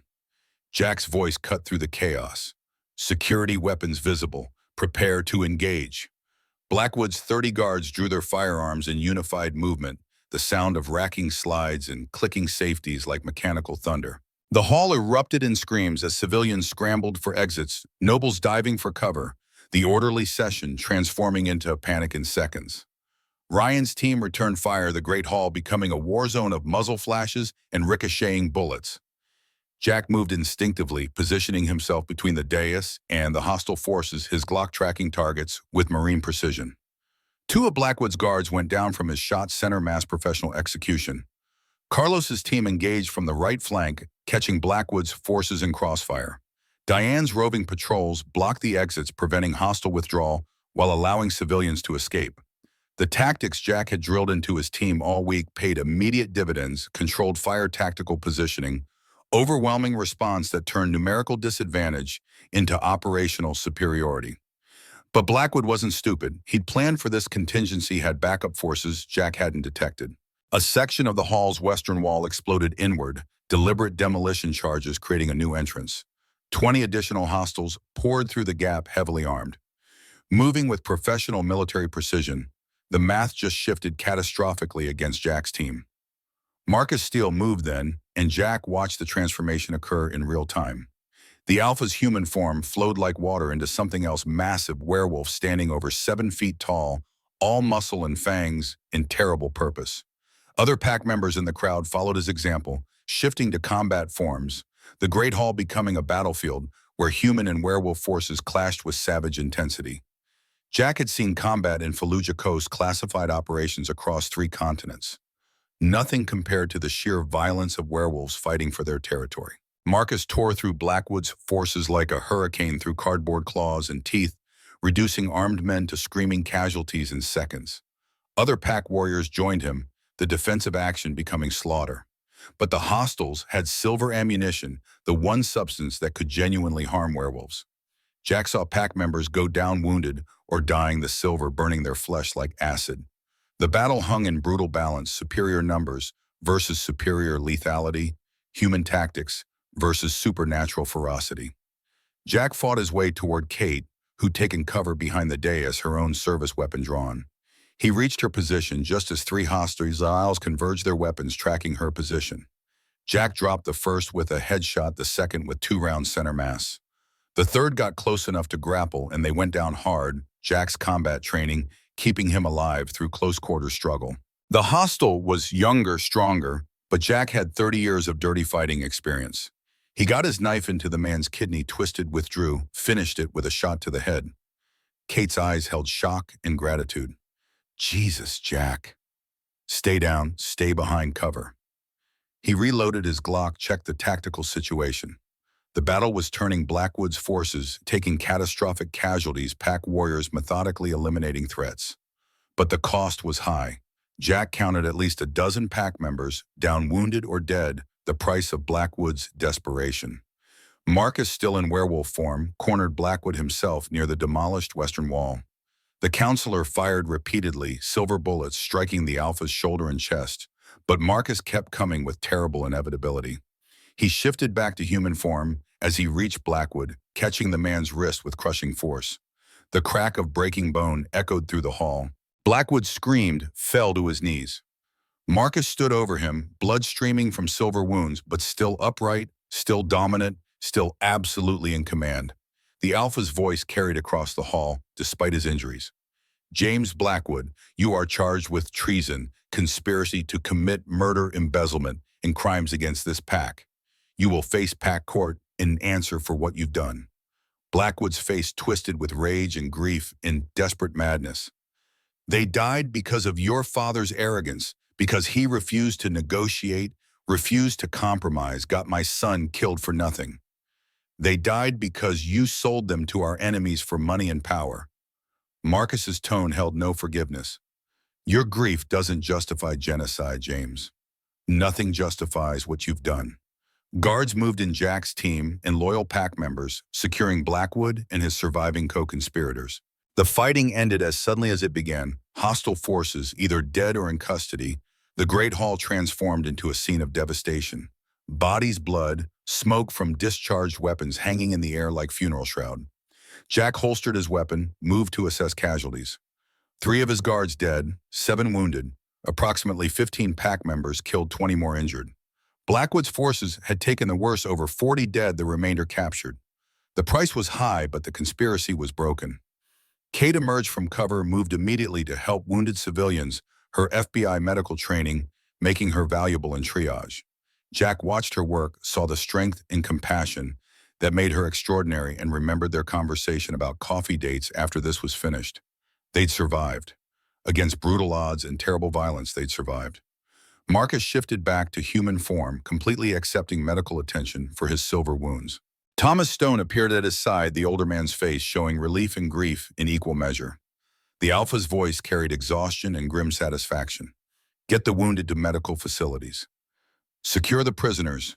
And someone get me a damage assessment. I need to know the full cost of tonight. Jack moved to comply, but Marcus caught his arm.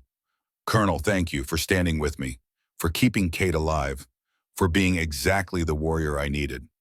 Semper Fi Alpha. Jack's smile was tired but genuine. We finished it. Your father and the 47 have their justice. Yes, Marcus looked around the devastated hall at the price they'd paid for that justice. Now we rebuild, make sure their sacrifice meant something permanent. The aftermath consumed hours, medical teams treating wounded, security forces processing prisoners, investigators documenting evidence, pack members beginning the grim work of identifying and honoring the dead. Jack coordinated everything with Ryan and Carlos, his body running on fumes but his mind staying sharp through sheer force of will. Around 0200 hours, Kate found him in the security office reviewing casualty reports. She looked as exhausted as he felt, her clothing showing blood from helping wounded, her face drawn with fatigue. She sat beside him without speaking for several minutes. Then quietly, that was the most violent thing I've ever experienced. And I've arrested cartel members who fought back with automatic weapons. Welcome to werewolf territory. Jack's attempt at humor fell flat. Not what you signed up for, I imagine. Actually, it's exactly what I signed up for.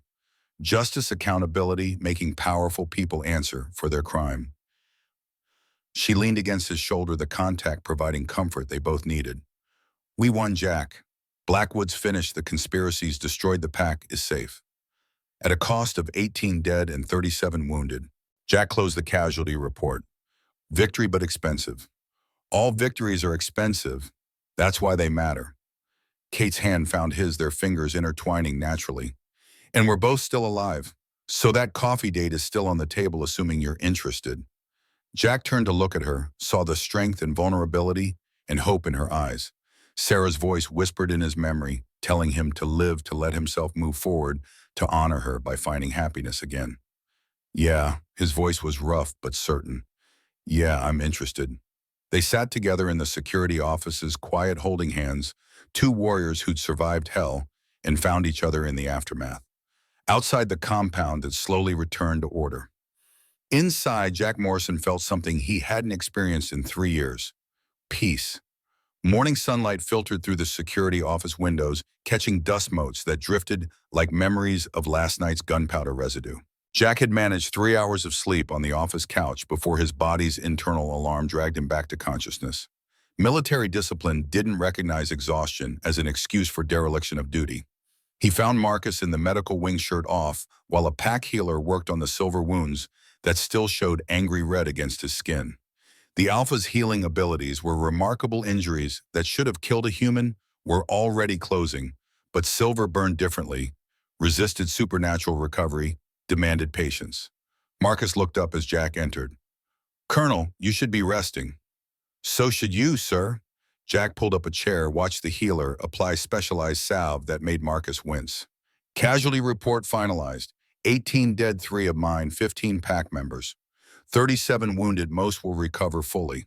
Blackwood's forces took 62 casualties, 41 dead, 21 in custody awaiting trial. The numbers hung between them, stark arithmetic of violence. Each death represented family destroyed potential, erased futures canceled. Victory tasted like ash when counted in body bags. Marcus's jaw tightened. "I knew the cost would be high. Doesn't make it easier to bear." "No, sir, it doesn't."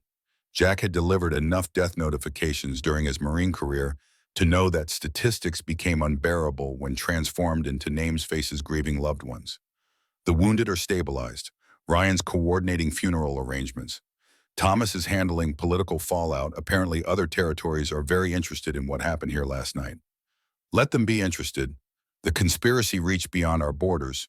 Northern Territory was complicit, probably others. Marcus gestured for the healer to give them privacy.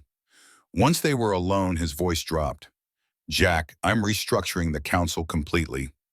Old guard is finished, compromised, or complicit, or just ineffective. I need new voices, people I can trust, absolutely." Jack knew where this was heading. Alpha, counselor of security, real authority, real voice in territory decisions, permanent seat at the table. Marcus's gaze held absolute certainty. "You've earned it 10 times over. The pack respects you, my people trust you, and I need someone who'll tell me hard truths without political calculation." The offer represented everything Jack had walked away from when he left the Marines' responsibility, authority, permanent commitment to something larger than himself. 3 weeks ago, he'd been a broken veteran, drinking coffee in an empty cabin, counting down to financial collapse, and wondering why he bothered breathing. Now Marcus Steele offered him purpose, belonging, a reason to matter. Jack met the Alpha's eyes. "I'm not a politician, sir. I don't do backroom deals or strategic compromises. You put me on that council, you get a Marine who speaks plainly and expects the same from others. That's exactly what I need." Marcus extended his hand despite the healer's protests about movement. "Do we have an agreement, Counselor Morrison?" Jack gripped the offered hand, feeling the weight of commitment settle across his shoulders like familiar combat gear. "Yes, sir, you have my service." "Good. First council session is tomorrow morning. We have a territory to rebuild and allies to reassure." Marcus's smile held grim satisfaction. "Also need to discuss your security team. Lost 3 good people last night. Recruitment and training are your responsibility now." They spent the next hour discussing operational details, restructuring security protocols, identifying trustworthy candidates for council positions, managing the political aftermath of publicly executing a coup attempt. Marcus had spent 3 years planning this moment, had contingencies for contingencies, but the reality of implementation still required constant adjustment. Around 800 hours, Kate appeared in the medical wing's doorway.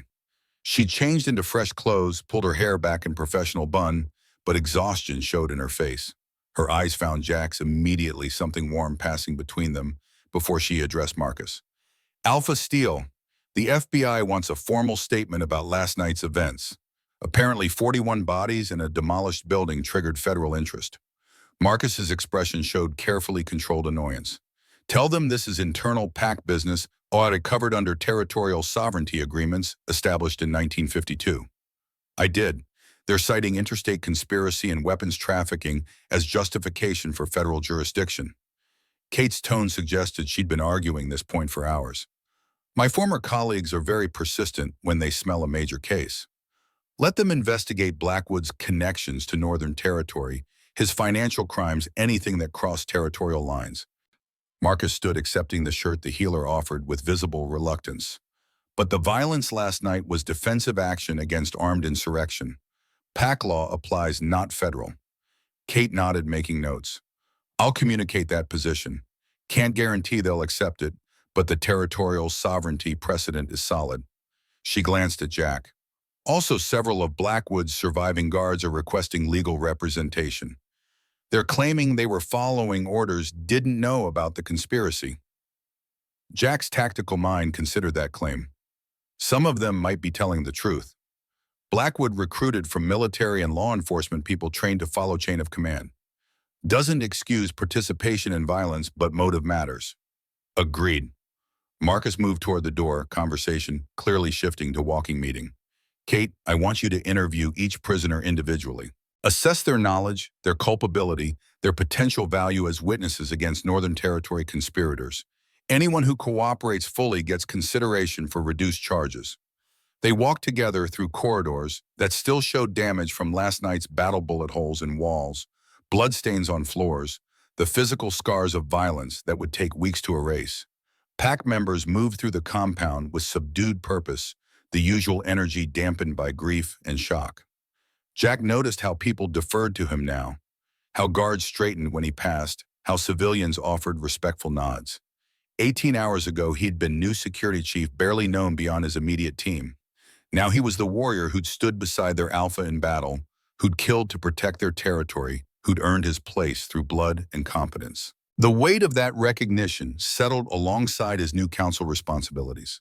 Expectations. He'd need to meet standards. He'd need to maintain the constant pressure of leadership in a community where failure meant lives lost. They reached Marcus's office, finding Thomas Stone already waiting. The older man looked like he'd aged a decade overnight, grief and relief warring across his weathered features. Thomas stood as they entered. The families of the fallen are gathering in the great hall for memorial arrangements. They're asking when you'll address them, Marcus. The Alpha's expression showed the cost of command. This afternoon, I'll speak to each family personally, hear their grief, honor their losses. He moved to his desk, sat with visible effort. Thomas, I need you to coordinate with other territories. Let them know what happened here. Make clear that we have evidence of Northern Territory's involvement, demand accountability. That could trigger territorial conflicts, possibly war. Thomas's tone carried warning. Northern Territory won't admit culpability easily. Then we make the evidence public, let other territories see exactly what they did, force them to choose sides. Marcus's voice hardened. My father believed in diplomatic solutions and negotiation and compromise. They murdered him for it. I won't repeat his mistakes. Justice matters more than peace. Jack understood that philosophy had lived it in combat zones where negotiating with terrorists only bought time for more attacks. Sometimes violence was the only language enemies understood. Kate cleared her throat. If we're making evidence public, I should prepare comprehensive documentation for distribution to other territories. Financial records, communications, witness statements, everything presented in format that's immediately understandable and impossible to dismiss. Do it. Marcus looked at each of them in turn. We're about to make enemies of powerful people who thought themselves untouchable. Northern Territory will retaliate, probably with economic pressure initially, possibly with military force if they're stupid enough. Our security posture needs to reflect that reality. Jack's tactical mind engaged immediately. I'll need authorization to expand the security team, upgrade defensive capabilities, establish rapid response protocols for border incursions. Also want to implement intelligence gathering operations, can't defend against threats we don't see coming. Approved. Budget isn't a constraint, use whatever resources you need. Marcus pulled up territorial maps on his computer. Our eastern border with Northern Territory is the primary concern. 40 miles of forest and mountain terrain, multiple access points difficult to monitor comprehensively. They spent 2 hours on tactical planning, guard positions, surveillance systems, early warning protocols, response force composition. Jack's Marine experience with force protection proved invaluable, his recommendations transforming vague concerns into concrete defensive architecture. Around 1100 hours, Ryan appeared with the urgent news. "Boss, we've got a situation. One of the prisoners is asking to speak with you specifically. Says he has information about Northern Territory's broader plans." Jack exchanged glances with Marcus. "Which prisoner?" Marcus Chen, former Army Ranger, served 2 tours in Afghanistan, was Blackwood's tactical advisor. Ryan's expression suggested complexity. "He's the one who planned the warehouse ambush last week, coordinated the assault on the Great Hall. But he's also claiming he was operating under duress, that Blackwood threatened his family." Kate stood. "I should be present for this interview. If he's offering cooperation, we need proper documentation." Jack nodded agreement. "Marcus, with your permission, go. If Chen has actionable intelligence, I want to know immediately." The Alpha's tone carried the weight of command and carefully controlled fury. "And Jack, find out if his duress claims are legitimate. If Blackwood was threatening families, that changes the moral calculus." The holding facility occupied the compound's basement level, a series of secure cells that had once served as storage, but now housed 21 prisoners awaiting trial. Marcus Chen occupied a solitary cell, his military bearing evident despite the circumstances. Mid-30s compact build that spoke of maintained physical condition, eyes that tracked movement with tactical awareness. Jack entered with Kate and Ryan, letting the prisoner assess them before speaking. Chen's gaze lingered on Jack's bearing, recognizing fellow warrior. Chen spoke first, his voice carrying resignation and desperate hope. "Colonel Morrison, your reputation preceded you. Blackwood researched your background thoroughly when you arrived. 26 years, Marine Corps, multiple combat deployments, Silver Star for action under fire. He was worried you'd be a problem." He was right. Jack pulled up a chair, gestured for Kate to activate her recording device. "You wanted to talk. I'm listening." "I want to cooperate fully, provide everything I know about Northern Territory's involvement, testify against everyone involved in the conspiracy." Chen leaned forward, urgency evident. "In exchange, I need protection for my family, wife, and 2 daughters currently living in Seattle. Blackwood has people there, and they'll move against them the moment they learn I'm cooperating." Kate's investigator instincts engaged. "Why should we believe Blackwood threatened your family?" Convenient claim for someone facing treason charges. "Because he showed me photographs." Chen's hands clenched. "My wife at the grocery store, my daughters at their school, all taken without their knowledge. He made it very clear I do exactly what he says, or they disappear. I'm a soldier, Colonel Morrison. I've made peace with dying for my country, but I won't sacrifice my family for a psychopath's power grab." Jack recognized truth when he heard it had interrogated enough prisoners to distinguish genuine terror from performance. "What exactly did Blackwood have you do?" "Tactical planning for all security operations, including the warehouse ambush and the assault on the Great Hall. Coordination with Northern Territory forces, establishing supply lines, training their personnel in our defensive protocols." Chen's voice carried self-loathing.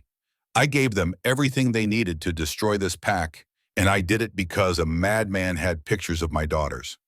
Northern Territory forces. Jack's tactical mind cataloged implications. How many, what capabilities? Approximately 200 fighters staged across the border, equipped with military-grade weapons and silver ammunition. Their plan extends beyond Silverwood. They want to absorb multiple territories, create a unified Northern alliance that dominates the entire regional pack structure. Chen pulled a map from memory, sketching on the table with his finger. They're planning coordinated strikes against 3 territories simultaneously, using Silverwood's collapse as the catalyst. Kate's expression showed shock. "That's not a conspiracy, that's an invasion." "Yes, ma'am." Chen met her eyes. "And it launches in 72 hours, regardless of what happened here last night. Blackwood's arrest doesn't stop Northern Territory's timeline, it just removes their inside asset." Jack stood, moved to the cell door. "Ryan, get Marcus down here immediately. This just became a territorial emergency." 15 minutes later, Marcus listened to Chen's full debrief with expression that cycled through rage, calculation, and grim determination. The prisoner laid out Northern Territory's complete operational plan, staging areas, attack routes, target priorities, force composition, 200 fighters equipped for sustained combat backed by financial resources that suggested involvement from parties beyond simple territorial ambition. Marcus's voice carried cold fury. Who's funding this northern territory doesn't have resources for an operation this scale. Chen hesitated, then made his choice. International Werewolf Coalition based in Eastern Europe. They want to establish foothold in North America, see territorial fragmentation as the opportunity for expansion. Northern Territory is their proxy promise substantial autonomy in exchange for delivering them the access to regional pack resources. The implications hit like physical blows. This wasn't local conspiracy anymore. This was geopolitical maneuvering with Silverwood as the opening move in a much larger game. Marcus looked at Jack. 72 hours until they move. We need to warn the other targeted territories, coordinate defensive response, possibly launch preemptive strikes against their staging areas. Jack's tactical mind raced through options. We're not equipped for offensive operations against 200 fighters. Defensive posture makes more sense. Fortify our borders, establish kill zones, make any incursion prohibitively expensive. Agreed. Marcus turned to Chen. You'll provide complete intelligence on their force composition, tactical plans, command structure. Everything you know documented and verified. In exchange, we'll extract your family from Seattle, provide them secure housing here under PAC protection, and advocate for reduced charges given the duress. Chen's relief was palpable. Thank you, Alpha. You have my complete cooperation. Don't thank me yet. You still face charges for your role in last night's violence. Marcus's tone allowed no misunderstanding. Cooperation earns consideration, not absolution. Justice still matters. They spent 3 hours extracting every detail from Chen's knowledge base, Kate documenting everything with prosecutorial precision. The intelligence picture that emerged was sobering. In Northern Territory, had planned this operation for over a year, had recruited fighters from across North America, and Europe had established financial networks that suggested nation-state level resources. Silverwood had been the test case, the proof of concept. If Blackwood's conspiracy had succeeded in removing Marcus and fragmenting the territory, Northern Territory would have moved immediately to absorb the pieces. Other territories would have faced similar infiltration and collapse, and within months the entire regional pack structure would have shifted from autonomous territories to consolidated Northern Alliance. Jack had seen this playbook before in Afghanistan: destabilize local governance, infiltrate with sympathetic forces, consolidate power before opposition could organize effective resistance. The tactics transcended species. Around 1500 hours, Marcus called emergency session of what remained of his council. Only 5 members attended: Thomas Stone, 2 loyalists who'd survived Blackwood's purge, Jack in his new role, and Kate as legal counsel. The Great Hall was still being repaired, so they gathered in Marcus's office, the space feeling crowded and charged. Marcus laid out the threat in tactical terms. Northern Territory launches coordinated assault in 72 hours, 200 fighters targeting us and 2 neighboring territories simultaneously. Our defensive capabilities are degraded after last night's casualties. We need immediate action on multiple fronts. Thomas Stone looked every one of his 62 years. The other territory is Clearwater Pack to our south, Mountain Ridge to our west. They need to be warned immediately. This is exactly the kind of external threat that requires unified response. Already sent messages to both alphas. Marcus pulled up communications on his computer. Clearwater responded with skepticism. They think we're manufacturing threats to justify military buildup. Mountain Ridge wants detailed intelligence before committing resources. Jack understood that response. They don't know us, don't trust that we're acting in good faith. Need to establish credibility fast. Kate tapped her laptop. I can provide the financial evidence showing Northern Territory's conspiracy with Blackwood, the documented communications, Chen's testimony. Presence, compelling case that the threat is real and immediate. Do it. Send comprehensive intelligence package to both territories. Offer to share Chen's complete debrief. Make clear that we're not asking for help. We're offering partnership against common enemy. Marcus's expression hardened. But we don't wait for their response.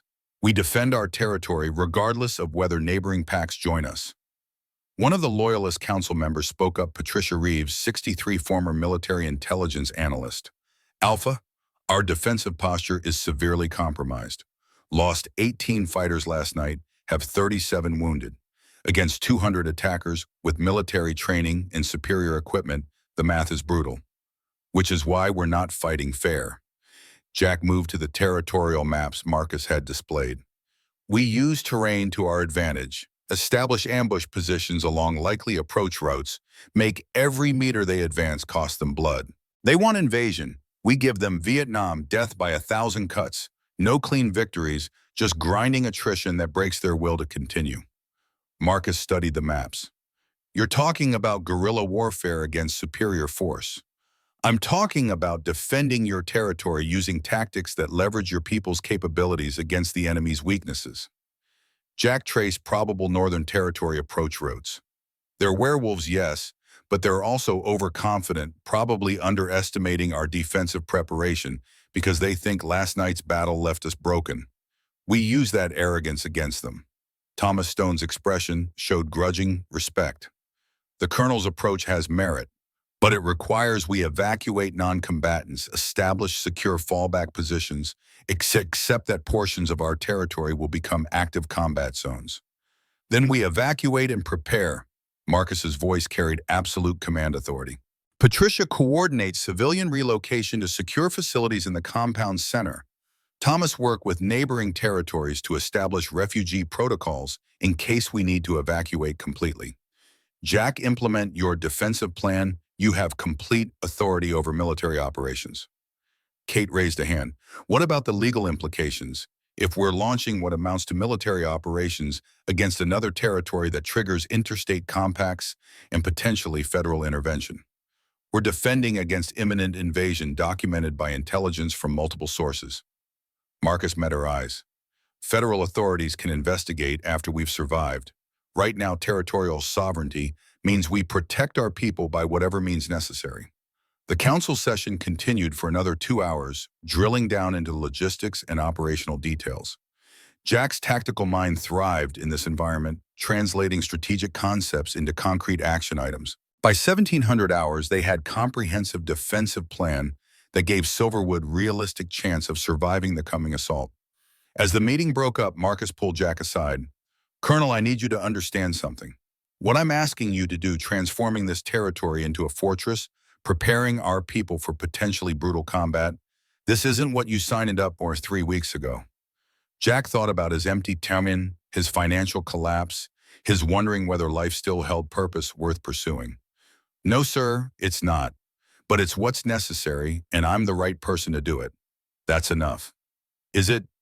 Because if we lose, if Northern Territory overruns our defenses, you'll die defending people you barely know, fighting battles that aren't technically yours.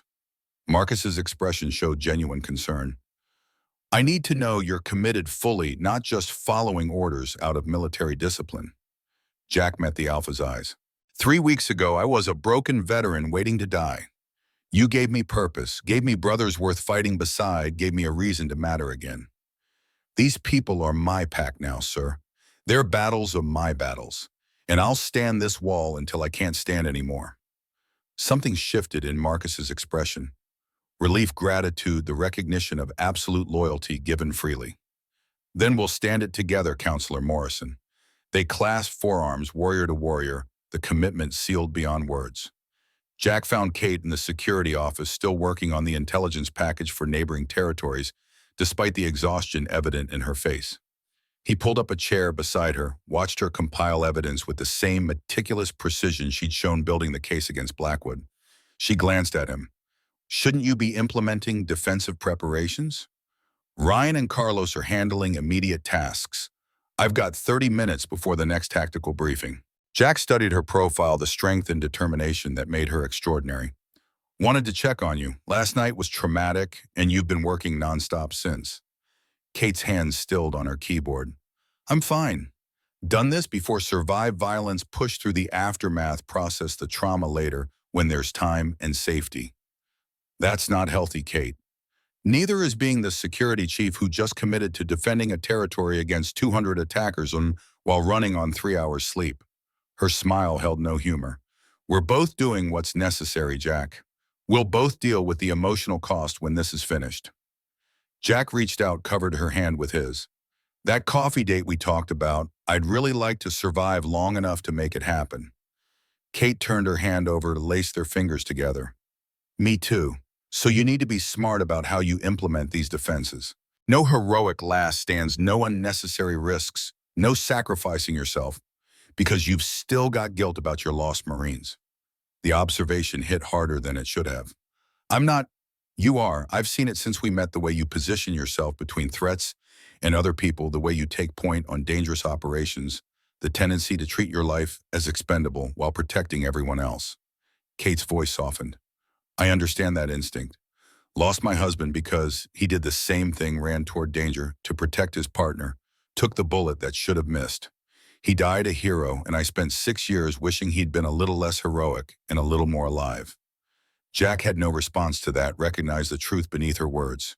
He'd spent 5 years since Coast treating his life as debt owed to the Marines he'd lost, believing that surviving when they didn't meant he had to earn that survival through constant sacrifice.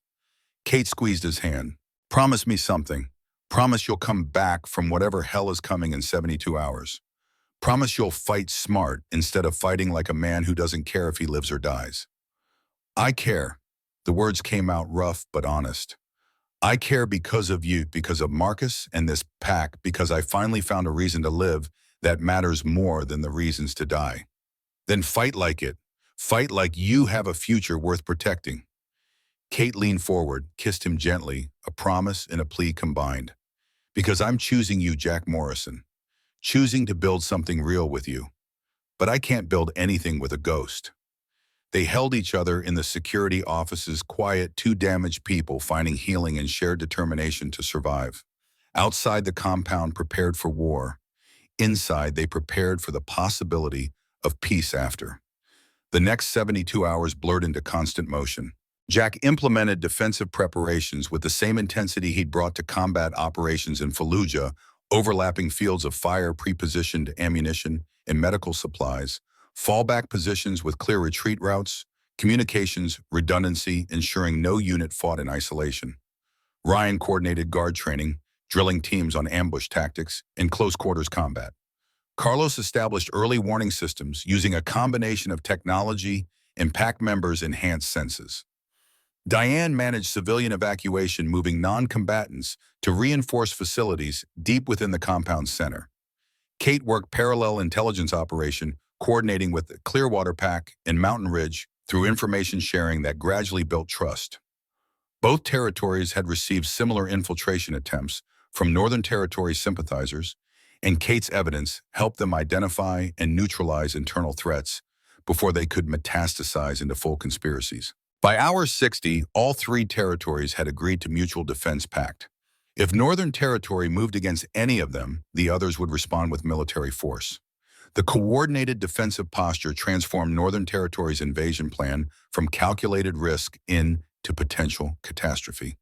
Marcus received their response at hour 68, Northern Territory Alpha demanding immediate meeting to discuss recent misunderstandings and restore peaceful relations. The diplomatic language barely concealed the threat assessment. Northern Territory had lost its inside advantage, faced united opposition instead of fragmented targets as needed to recalibrate strategy before committing forces. Marcus's response was equally diplomatic and infinitely colder. Happy to discuss peace after you withdraw your staged forces. Extradite conspirators involved in the attack on Silverwood and submit to independent investigation of your territory's involvement in attempted genocide. Northern Territory's Alpha didn't respond, which was response enough. Hour 72 arrived with dawn breaking across Montana mountains, painting the compound in shades of gold and shadow.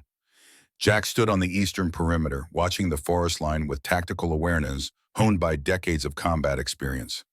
His security team was positioned in depth, each unit knowing their sectors, their responsibilities, their fallback positions if overwhelmed. Marcus joined him as the sun cleared the peaks, the Alpha having abandoned any pretense of remaining in the secure compound.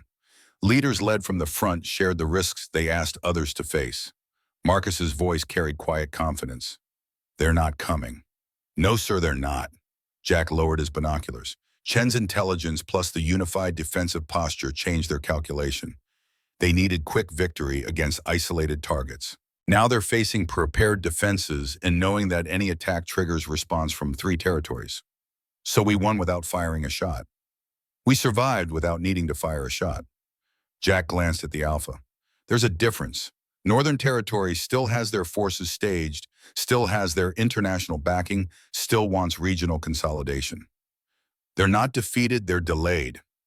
Marcus absorbed that assessment. Then we use the delay to strengthen defenses, build deeper alliances, prepare for the moment when they find their courage again. Yes, sir, and we remain vigilant because convinced enemies are more dangerous than defeated ones. They stood together, watching the sunrise, 2 warriors who'd earned their peace through preparation and strength rather than submission and hope. The compound behind them buzzed with life, resuming civilians returning to their homes, businesses reopening the normal rhythms of pack existence reasserting themselves. But the guards remained at their posts, the defensive preparations stayed active, and everyone understood that survival was ongoing effort rather than permanent state. Kate found Jack later that morning as he completed final inspection of perimeter defenses. She looked different somehow, less exhausted, more settled, like someone who'd finally allowed themselves to believe in futures beyond immediate crises. She took his hand without preamble. So, about that coffee date, Jack smiled, genuine warmth replacing the tactical assessment that had dominated his expression for days. I know a place in town, quiet, good coffee far enough from the compound that we can pretend to be normal people for a few hours. Normal sounds perfect. Kate squeezed his hand. Though I should warn you, I'm a disaster at normal dating. Haven't done it since my husband died, and I was terrible at it even then. Well, I'm a disaster at most things that don't involve tactical planning or shooting people. Jack's smile widened. So we'll be disasters together. Seems appropriate.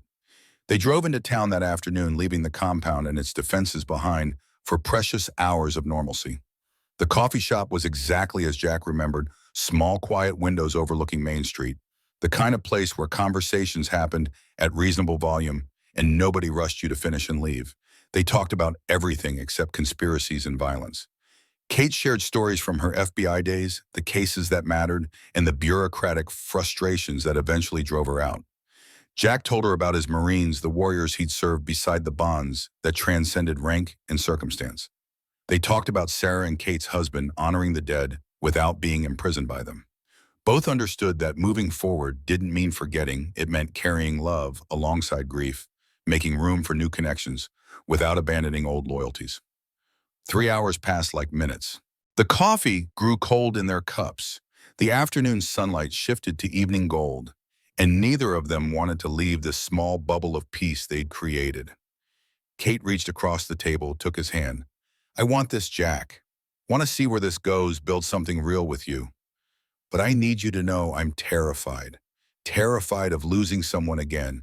Terrified of investing in a future that might get torn away.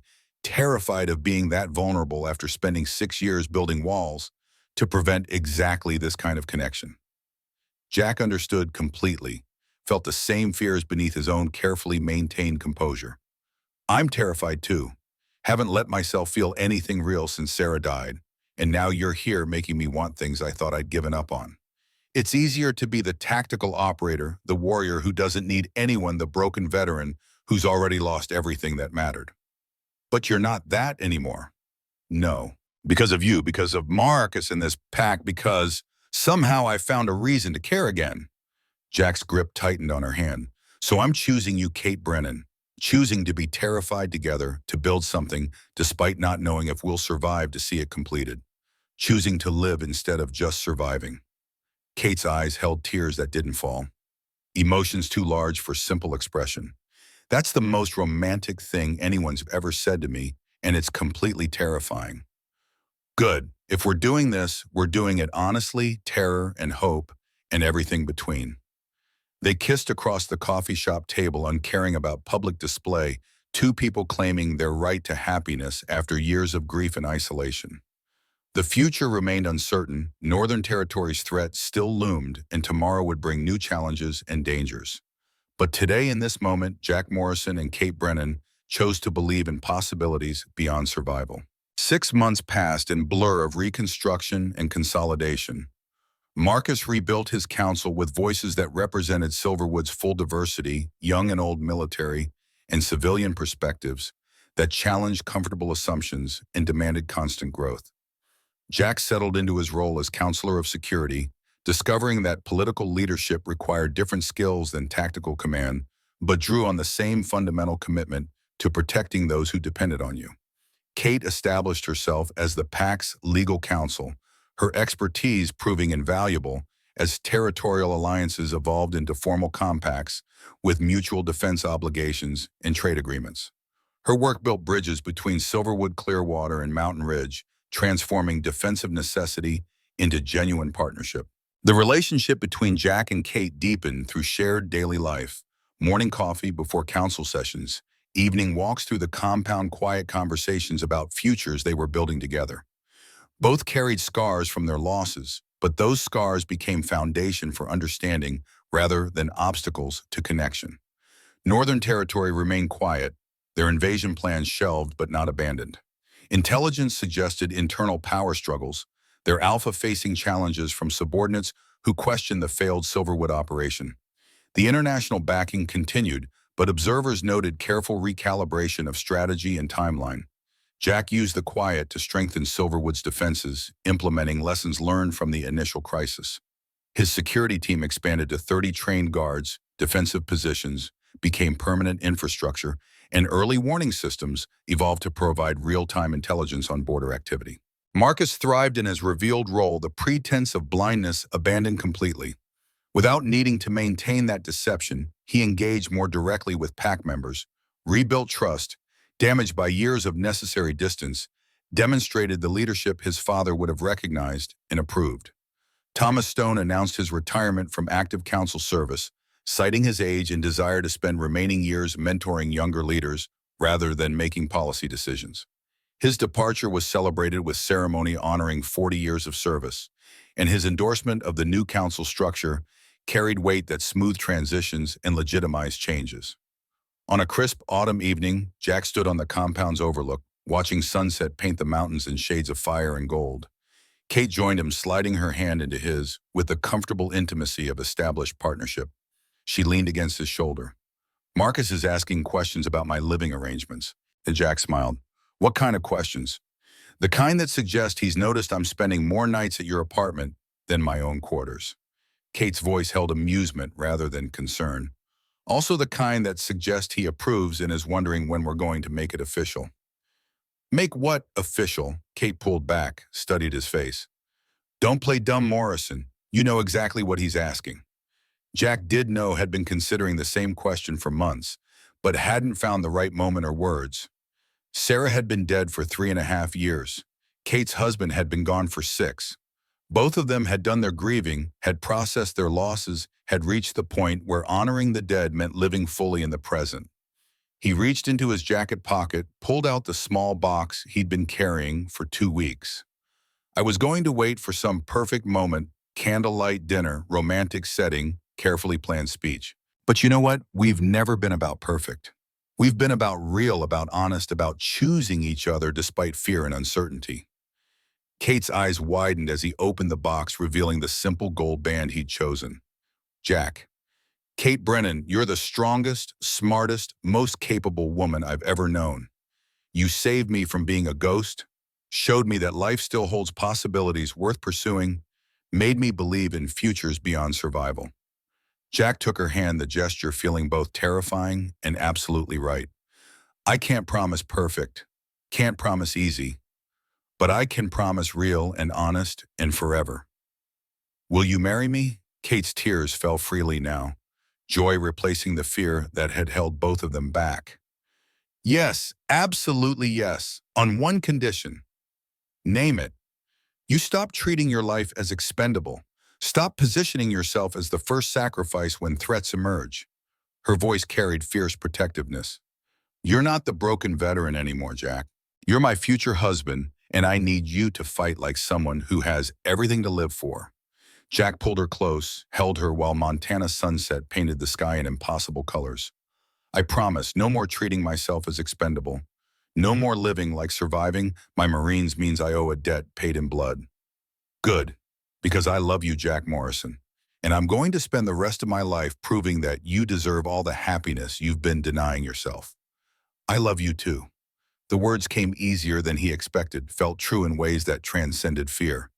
And I promise to spend the rest of my life being worthy of that love.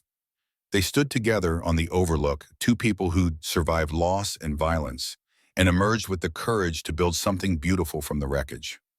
Below them, Silverwood thrived a pack that had faced extinction and chosen to fight a community that had survived conspiracy and invasion through unity and strength.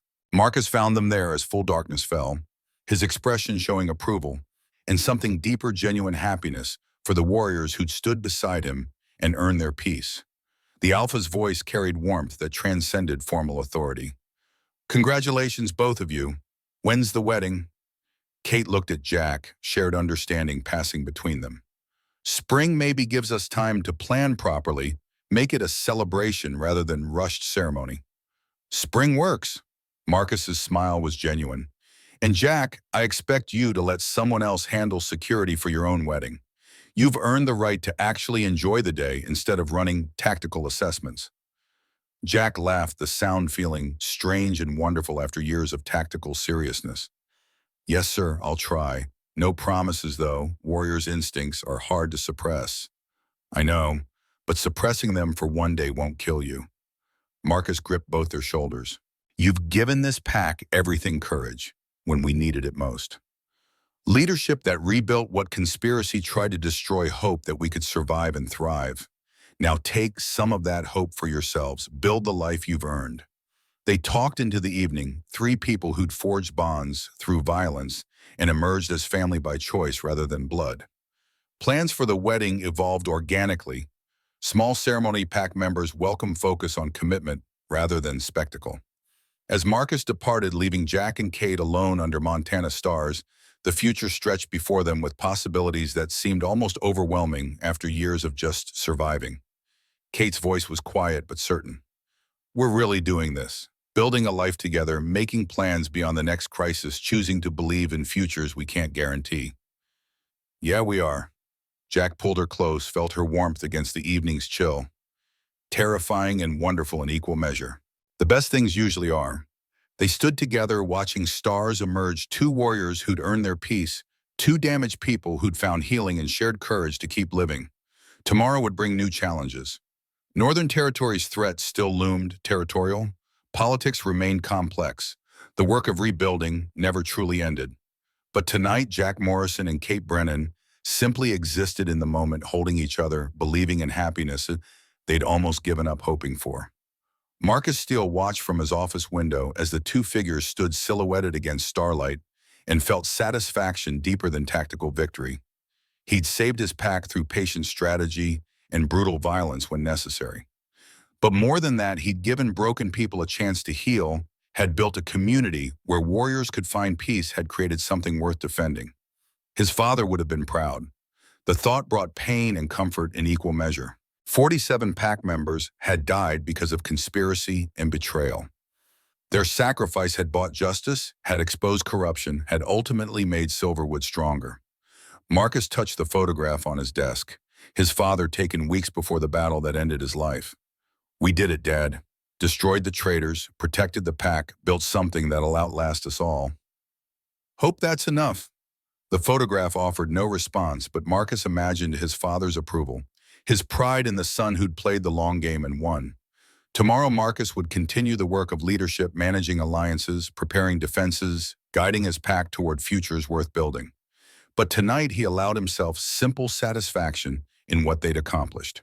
Silverwood had survived, more than survived, thrived, grew stronger, became beacon for other territories, seeking alternatives to corruption and conspiracy.